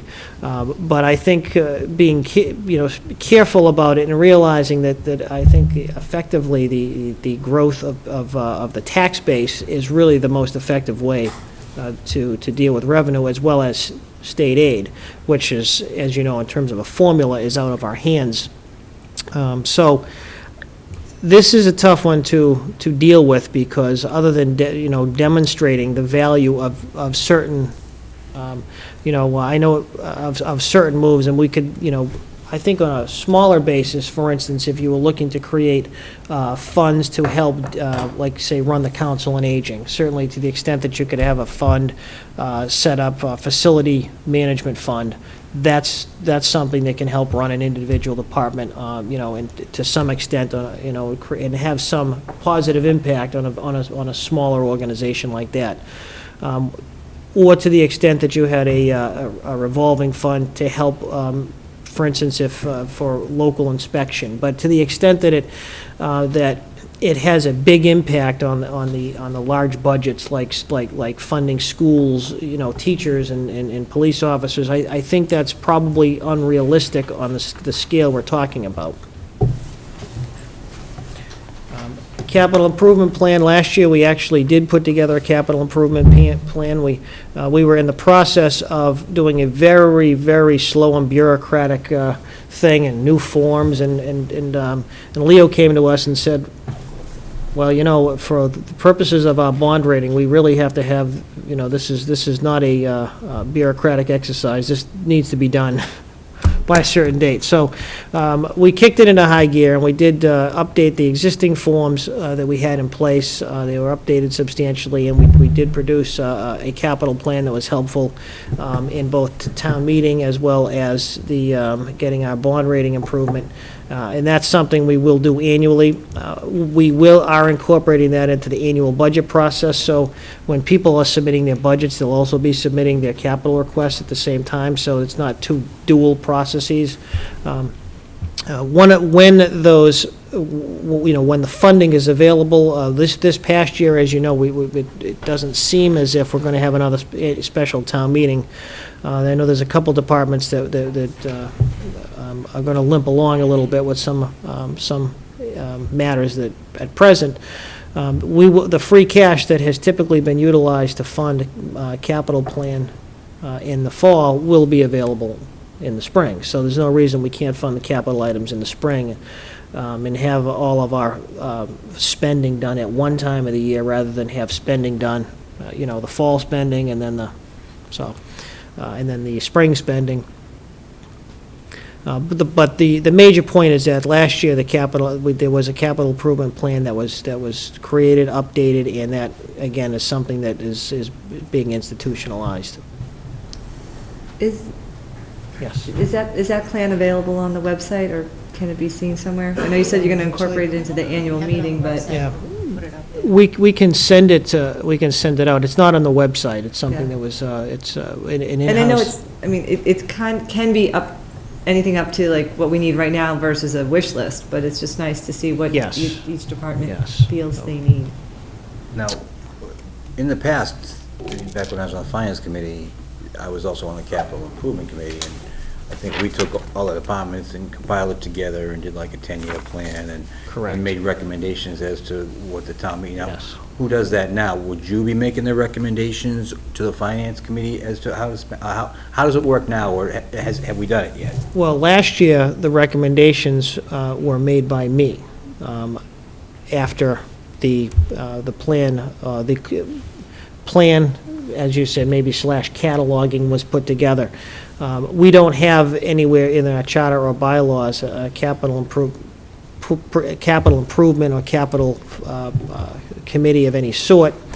I'm certainly not opposed to that. I know a lot of communities will have somebody from, again, whether it's the Board of Selectmen, the Finance Committee, a school committee, and others that would help prioritize that list. That's certainly something that I have worked with for 20-plus years. So, but there's no that vehicle doesn't exist right now. So that could be something you might want. But I think in the charter you're responsible for developing the capital plan. Right. So that's something you could put together yourself if you wanted. That's true. That's true. But if there was a desire to have a recommending, body that was more inclusive, that's something if the board wants to consider down the road, I'm certainly not going to take that the wrong way, but the way it works now is the recommendation does come from the town manager. And this was actually tongue-in-cheek at the time, but no, there is actually, number 10 doesn't correspond to what I'm trying to say here. That actually goes back to the issue of revenue opportunities and moving forward one slide to the structural budget gap that we have, trying to deal with that. So I kind of, in the same context, this past year, as you know, there wasn't the need for any reductions in positions. The ability to not fund a highway superintendent position for an entire year was helpful in making that happen, as well as some other areas that we were able to address, fairly minor areas. But no staff reductions this year, and we were able to make a small, almost a symbolic increase in our snow removal gap, which is significant. I think on the whole, it's about, we probably, over time, we need to try and probably put about $400,000 to $500,000 over a period of time into our snow removal budget in order to make it whole. I'm not sure that that's actually what we want to do, but at least to get closer to the average so that our deficit every year isn't, we're not just funding last year's budget every year. That being said, I know we had some of this discussion last year, how much of that can you make a priority over, again, police officers and teachers. I mean, you clearly want to be, careful on how you approach that. So I would suggest that this past year, there was minor progress made in dealing with the existing, again, it is, when you're spending about $600,000 in arrears every year, that is a structural gap. And so hopefully we can make some more substantial progress in FY16, but as it's a little too early to tell. One of my other concerns, and I'm sure some of you share this, is I think our in my opinion anyway, our reserve fund is very, very inadequate for a 40-something million dollar budget, in my opinion. But once again, it's something that takes its place in the overall, pantheon of needs, so. What's the reserve fund? It's only $20,000, which, Really? yeah. The budget. Yeah, I mean, It's been that as long as I can remember, though. What would a town with a budget this size generally have as their reserve fund? 1% of it. well, there's a rule of thumb which no one can meet, which is, 3% of, but Budget. I would think even to get it, to $100,000 would be a nice place to, it would be a good starting point. I know last year, during the budget process, we had hoped to do a little bit better, and I think at the end, it was actually the Finance Committee that felt that they would go another year with the current budget so as not to sacrifice in other areas, so, but even though we don't look at that as a structural gap per se, I do think it's an issue that I put it on the same level as again, funding for snow and ice. Those are things that we really should address over a period of time. And Board of Selectmen policy updates. This is something that, and again, I fully admit we have not done much with. For a number of reasons. There is, as you know, there's two areas here. There's financial policies as well as some other general policies. One of the things we've done this week, for instance, with the board's liquor licensing policy, which is 10 years old, we have referred it back to the police chief for his review. And what I was going to suggest was that over the next year or so, if we could review one policy a month, if the board, we could put one policy a month in front of the board with any updates that we might recommend, or a department head, an appropriate department head might recommend. At least we could work towards the goal. It's kind of hard just to, we all have reams of paper provided to us, both physically and electronically, and to just put a book in front of you and say, hey, that's really not, I don't think, effective. So if we can maybe put this in context of maybe one policy a month for a period of time until we feel we're reasonably in good shape. And some of them, I think, are a little bit outdated, and but I think overall, they're still fairly valid. So unless there's any objections, that's what we would propose to do, starting with the liquor licensing policy, which is a fairly substantial one that the board has, that we've already initiated with the police chief. And miscellaneous, again, these were, again, goals of the board. One was continued facilitation of the school project. I don't need to update you. You all know where that is. And the Groveland Street landfill, we are still waiting for the DEP's evaluation of the board's voted preference for a no-action option. As you can, so obviously we haven't, right now it's just still testing and monitoring, which is always going to be the case, actually, so that's not going to change. The only other opportunities that have been presented, as I know many of you are aware, that such things as solar fields, et cetera, on landfills are becoming more popular. From a purely a financial standpoint, I think the estimated $4 million capping, closure and capping costs, if those can be avoided through a no-action option, that's certainly much more than you could ever get, more return you could ever get from any post-closure activity. So that's still in the evaluation stage by DEP. It's out of our hands at the moment. So that's the update of your goals that you voted last year, and at some point in the near future, we'll be putting together those that are still ongoing with the ones that you recently voted in onto one document that we can provide you on a regular basis too. So, Anybody have any comments? What I got? Any of the goals and objectives at all, or? I'd just like to say, I think the format is excellent. I don't know about, residents of the town, but I think you put it in a, format that residents can follow along. And as we went through it, I found it almost statusy that, you got a lot of questions from the board, which Yeah. I think is positive also. Well, fortunately, PowerPoint is almost idiot-proof, so I can use it effectively, so. But I do think it helps to have a format that helps keep track, because number one, you're all busy, we're all busy, the day-to-day activities of all of our lives that take us, so it's easy to be distracted from goals, as you know, very easy to be distracted, so it's helpful. So, I have a question on the capital plan. Now, is part of the capital plan, and maybe, I know it's for most capital items, not for personnel, but I was thinking 3 years down the road when the new firefighters come off the grant, would that be part of the capital plan to increase the staffing in that department, or that wouldn't be? the typical definition, and it can vary from town to town, but most people would define a capital item as an object or an asset, not so much a human asset, but an asset that has over $10,000 and a useful lifespan of minimum of 10 years. So they tend to be described only in light of non-human assets.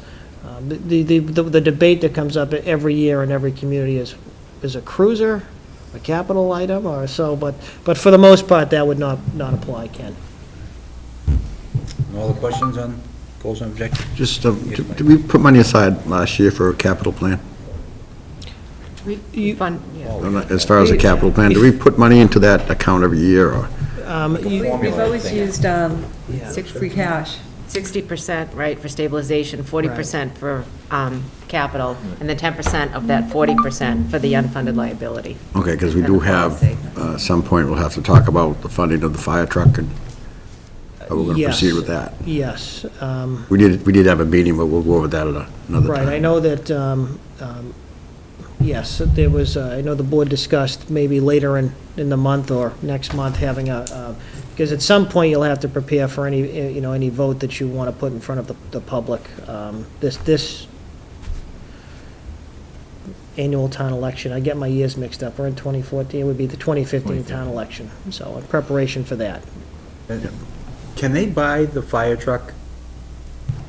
Do you know what I'm saying? We voted to approve funding, even though we don't know what the actual funding is going to be, and that's They going to be, it's going to be, but they can order the truck knowing that they have the money, right? Right, I mean, I wouldn't want to delay, that's the reason about having a fall town meeting. Do they need that in No. order to start the? No, the authorization by the town was to incur indebtedness to buy a truck. Whether or not the board at some point puts a question before the public to exclude it on the ballot, that's a question you'll have leading up to the 2015 annual town election.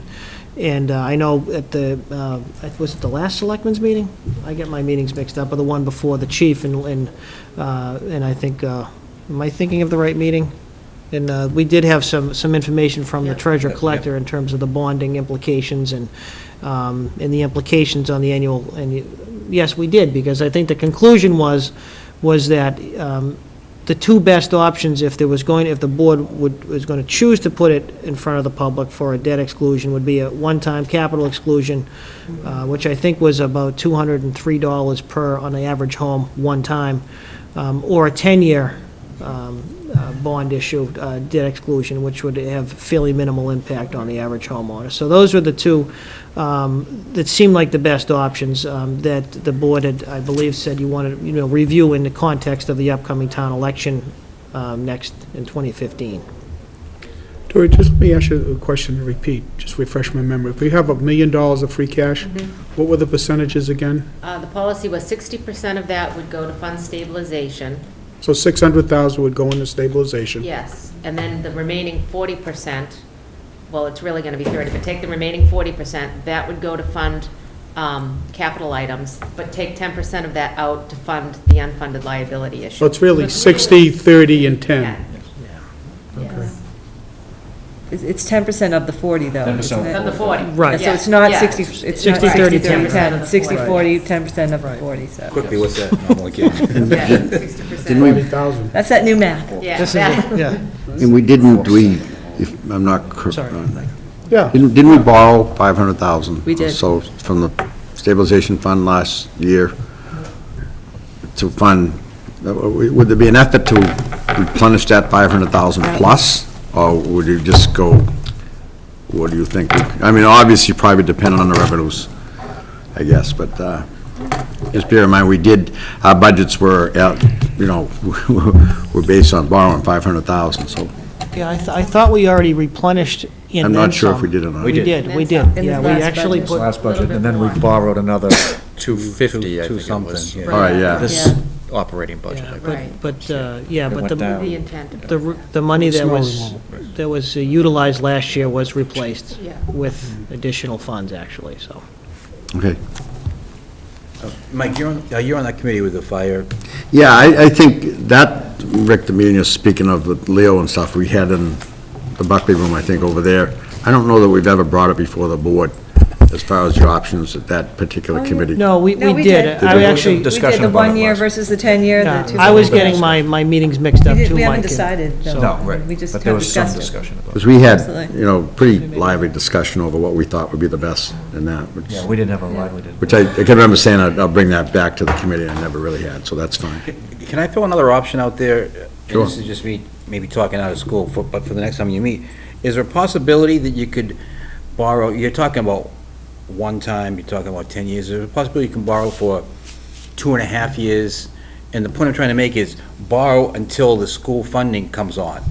So in other words, and then we'll be able to ramp up, right? It wouldn't be a one-time fee, it would be, maybe for the course of, Maybe let's it's, say 2.5 years until the school funding comes on, then it would kind of slowly increase and people will get used to paying higher, I hate to say that. But you know what I mean? I think the, I think that's a good question. Once, first of all, we don't know what the school, once it's clear what the school decision is, I think then the committee can look at the timing of that. And I know from, I thought Leo presented some good points at town meeting as to what the expectation was as to how much and when it was going to be hitting people's taxes. So that would be a good issue to review once we know what the future of the The school benefit of is. that is you don't have to pay it all at once. So in other words, your taxes have a tendency not to go down. So would they go up and then they go back down? That would be kind of like a roller coaster. And the other thing too is you wouldn't, it'd be let's just say 7.5 years where your taxes wouldn't go extra high. Does that make sense? Because it would be paid for. That's just an option, maybe something we can I discuss. think but- that the argument towards paying it off in 1 year would be that the school hadn't kicked in that Right. beginning year. So your taxes are gonna go up to pay And for then the fire back truck. down, and But then the fire truck would be gone and the school would kick in, so they'd go up a little bit more. Well, if it's, yeah, right, if the funding's gonna come on in a year, then it's a moot point. But I'm just saying I thought there was talk that the cost for the school may not be incurred for 2 years. I think it's in 2 years they'll be borrowing, so Right. there's only a 1-year window there, I Oh, if think. that's the case, then. Yeah. Well, yeah, I think, little embarrassed, but Dory just pulled out that September 8th meeting minutes, which may have been approved tonight. There was actually a discussion, but the primary goal of that meeting was to declare the useful life for the bonding purposes, so, so I know that was when there was a side discussion a little bit about that. So I think once we know what the disposition of the school vote is, then the small committee that you asked to get together can then present a couple of those other options to the board, and you can decide how you want to approach it for the next election. I believe, if I'm not, that truck has been ordered. Is that fair to say? Yeah, exactly. Just in- Vehicle is being ordered, but again, it's going to take 9 to 12 months to build, and so, we're not going to see a bill until that time, but the commitment has been made for the vehicle. What color's it gonna be? Green and white. Green, green, There's a contest. green and white. I didn't It's say your that. answer to everything, isn't it? Town manager's report? Well, a lot of what I have in my written update, I have already discussed in some format here tonight. One thing, a couple things I'll point out just briefly. Number one of the planning board's goals is coming this year is to put in place a solar bylaw, which a lot of towns have, and there is a fairly boilerplate template which has been, that is used by a lot of communities, that has been forwarded to us by town council, that I've looked at with Marshall. And really what it is, it's more of a defining a special permitting process in certain zones. So it's, I guess you'd say it's in its infancy, but it is something you can look forward to probably within 6 months, if not sooner, referring something to the planning board for a public hearing. But you would see that first, but if anybody has particular interest in that, let me know. I'd be happy to send you the model as we have adapted it, at least to us. You're interested in that, Tom? Yeah, Happy to- I'd be interested too. I'll Because email you see the a lot of entire board residents basically Yeah. putting solar on their roofs, and I'm kind of interested what, Yeah, bylaw. from a zoning standpoint, there's nothing that would, at least I shouldn't say, in the model, there's nothing that would prohibit individual homeowners from putting up solar panels that would generate enough to, I guess, reduce their power for their electrical homes. cost. But the issue is large-scale arrays, something, and how you define that. What's a large-scale array? How much area does that take up? How much power does that produce? Before you get into at what point are you telling people where to put these and what this permitting process is going to be? So I'll send it out to the entire board, the draft and model, and you can, if you have any feedback, feel free to give it. But obviously, Marshall Adams, the building commissioner, is going to have to deal with this at some point, and so I know he meets with the planning board on a regular basis. So this is something they'd like to facilitate this year coming up. So just so you know, that is just begun, and I will be happy to get you a copy of that boilerplate. Road safety audit of Chestnut and Hancock Street, we have scheduled for October 15th. I can't remember who was involved. We did the Hancock, the North Quincy Street and Chestnut Street. There was a road safety audit done last year, particularly in light of some recent motor vehicle accidents up there. And that has spawned an action by the city of Brockton to try and get funding through the state's transportation improvement plan for some improvements at that intersection. So that is generally the goal of a road safety audit, is to facilitate some sort of action plan that would, or determine that there's nothing necessary. But that is something that the scheduling is really dependent upon the availability of OCPC and state officials. So it may not be conducive to everybody's schedule or anybody's schedule, but if any interested resident would like to attend, again, it's at October 15th, 10 a.m. at the police station community room. Input from anybody is welcome, whether it's a resident, a local business owner, officials of any board or committee. Everybody is invited. Usually, how that works is there's a discussion at the meeting room. There's a discussion of the statistics, some general overview of the intersection, and then for those that are available, there's usually an on-site inspection by people to discuss, which is usually the most dangerous thing that happens. It's, you have to be very careful when you've got a lot of vehicles out at what you've already determined to be a sensitive intersection. So, but again, everybody's invited, public's invited also to that activity. Mr. Chairman, could we put that on the website? Because I'm sure there would be some interest that maybe Absolutely. might spur a little bit, and they might forget the time or whatever. Yep, very good. And the budget process has begun. The budget module through KVS was updated this week, and we have previously met, the Finance Officers Group has met with the Chairman of the Finance Committee to determine in unison an appropriate schedule for this year. It's a little bit earlier than last year. And I've put those deadlines, our goals, at least in the update here. So that has begun. We also discussed what an appropriate time would be for budget hearings, and I know that there's interest for the Board of Selectmen to have a more active role in meeting with departments, and we had suggested last year, but it was just simply too late to try to have a Saturday meeting with as many departments as possible for the Finance Committee and the Board of Selectmen, so we'll probably be looking to set that up in February. I've also been instructed that historically, there's been a Saturday meeting anyway, up until fairly recently, where particularly with the school department, would meet with the Finance Committee. So this isn't something that that people aren't used to, but expanding that format a little bit to try to at least get some of the major departments in. So I know those of you who have been on the Finance Committee, meeting 2 nights a week for month after month, that's a lot. So to the extent that we can try and I guess, consolidate the schedule a bit into a couple long days, and I think is more conducive to participation by the Board of Selectmen and any other public officials that are interested. So that's something we'll be working on as we move forward here, too.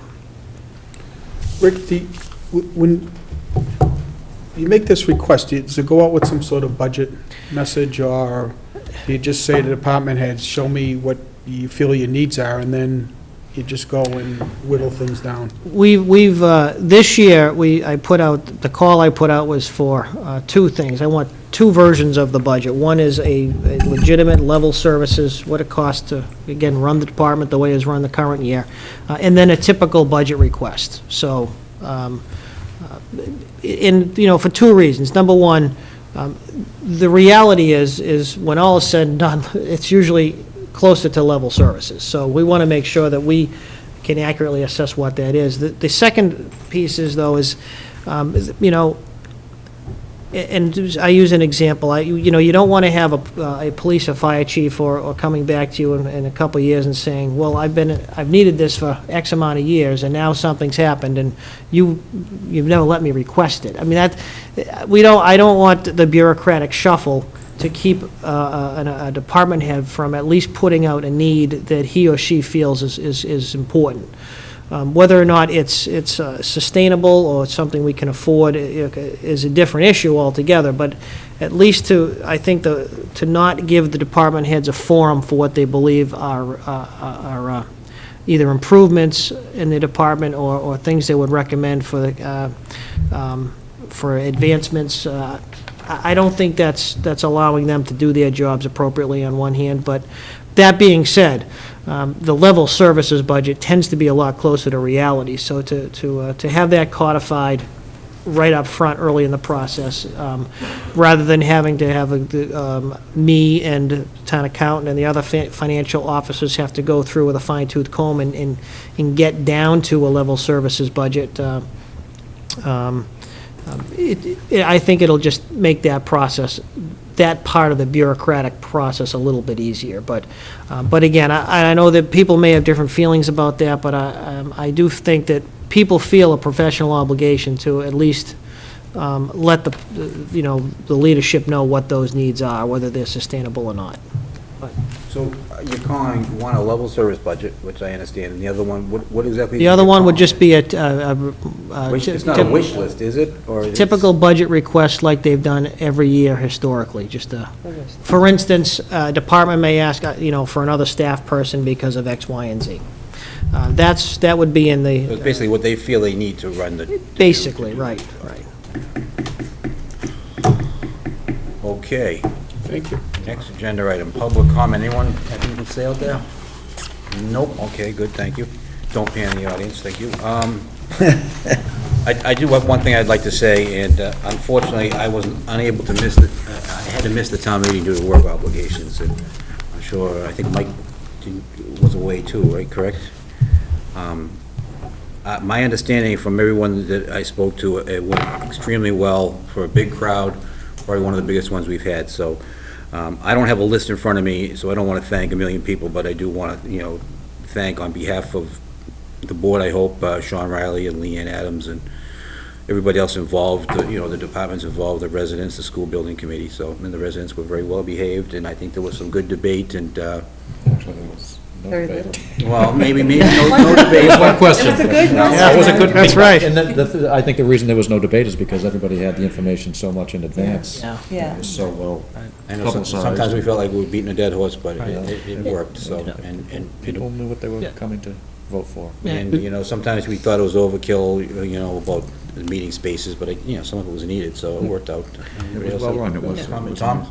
Yeah, just to second that, Kenny, I sat next to our State Senator John Keenan, and after the meeting, he commented, he says, he goes to a lot of these in his district, and he thought this was extremely well organized, and he thought that's why, we had some of the success and things move forward, and, again, I think it's a testimony to the people involved, led by our town moderator, Mr. Riley, and town clerk, Mrs. Adams, so. Because, if we had not planned for the worst, it probably would not have been as well-run, so. I have two comments. Maureen? I'm sorry, I didn't. No, I just want to say, and I would absolutely echo everything that you've all said, but I'd also like to thank the residents who truly took, at 9 o'clock, there was people, registering, and really took that to heart, parked, commuted together, got there early so that we could really start on time. So. And any resident that went to that town meeting thinking that's what all town meetings are like. Absolutely right. They could be like that. They're actually a lot of fun. We usually have a petting zoo and some free food, so please make the next one. Yes. No, just the two comments. Number one is, I'm sure those of you on the board who have been moderator are probably glad that you weren't a moderator this year, because the amount of work that went into planning this meeting was extensive. But the only thing I would say is to differentiate between those who, there were a lot of people who were legitimate volunteers who helped, and, I was there, I'm getting paid. There's a lot of people there, they're getting paid. But there's a lot of people, and you said it right, Ken, there's the list too long, but I think those people who volunteered their time, I think that said a lot about the community, because I don't think you see that in most places, so. On that note, I'll make the motion to adjourn. Second. all in favor? All right? Aye. Thank you. Thank you. Good night. Thank you.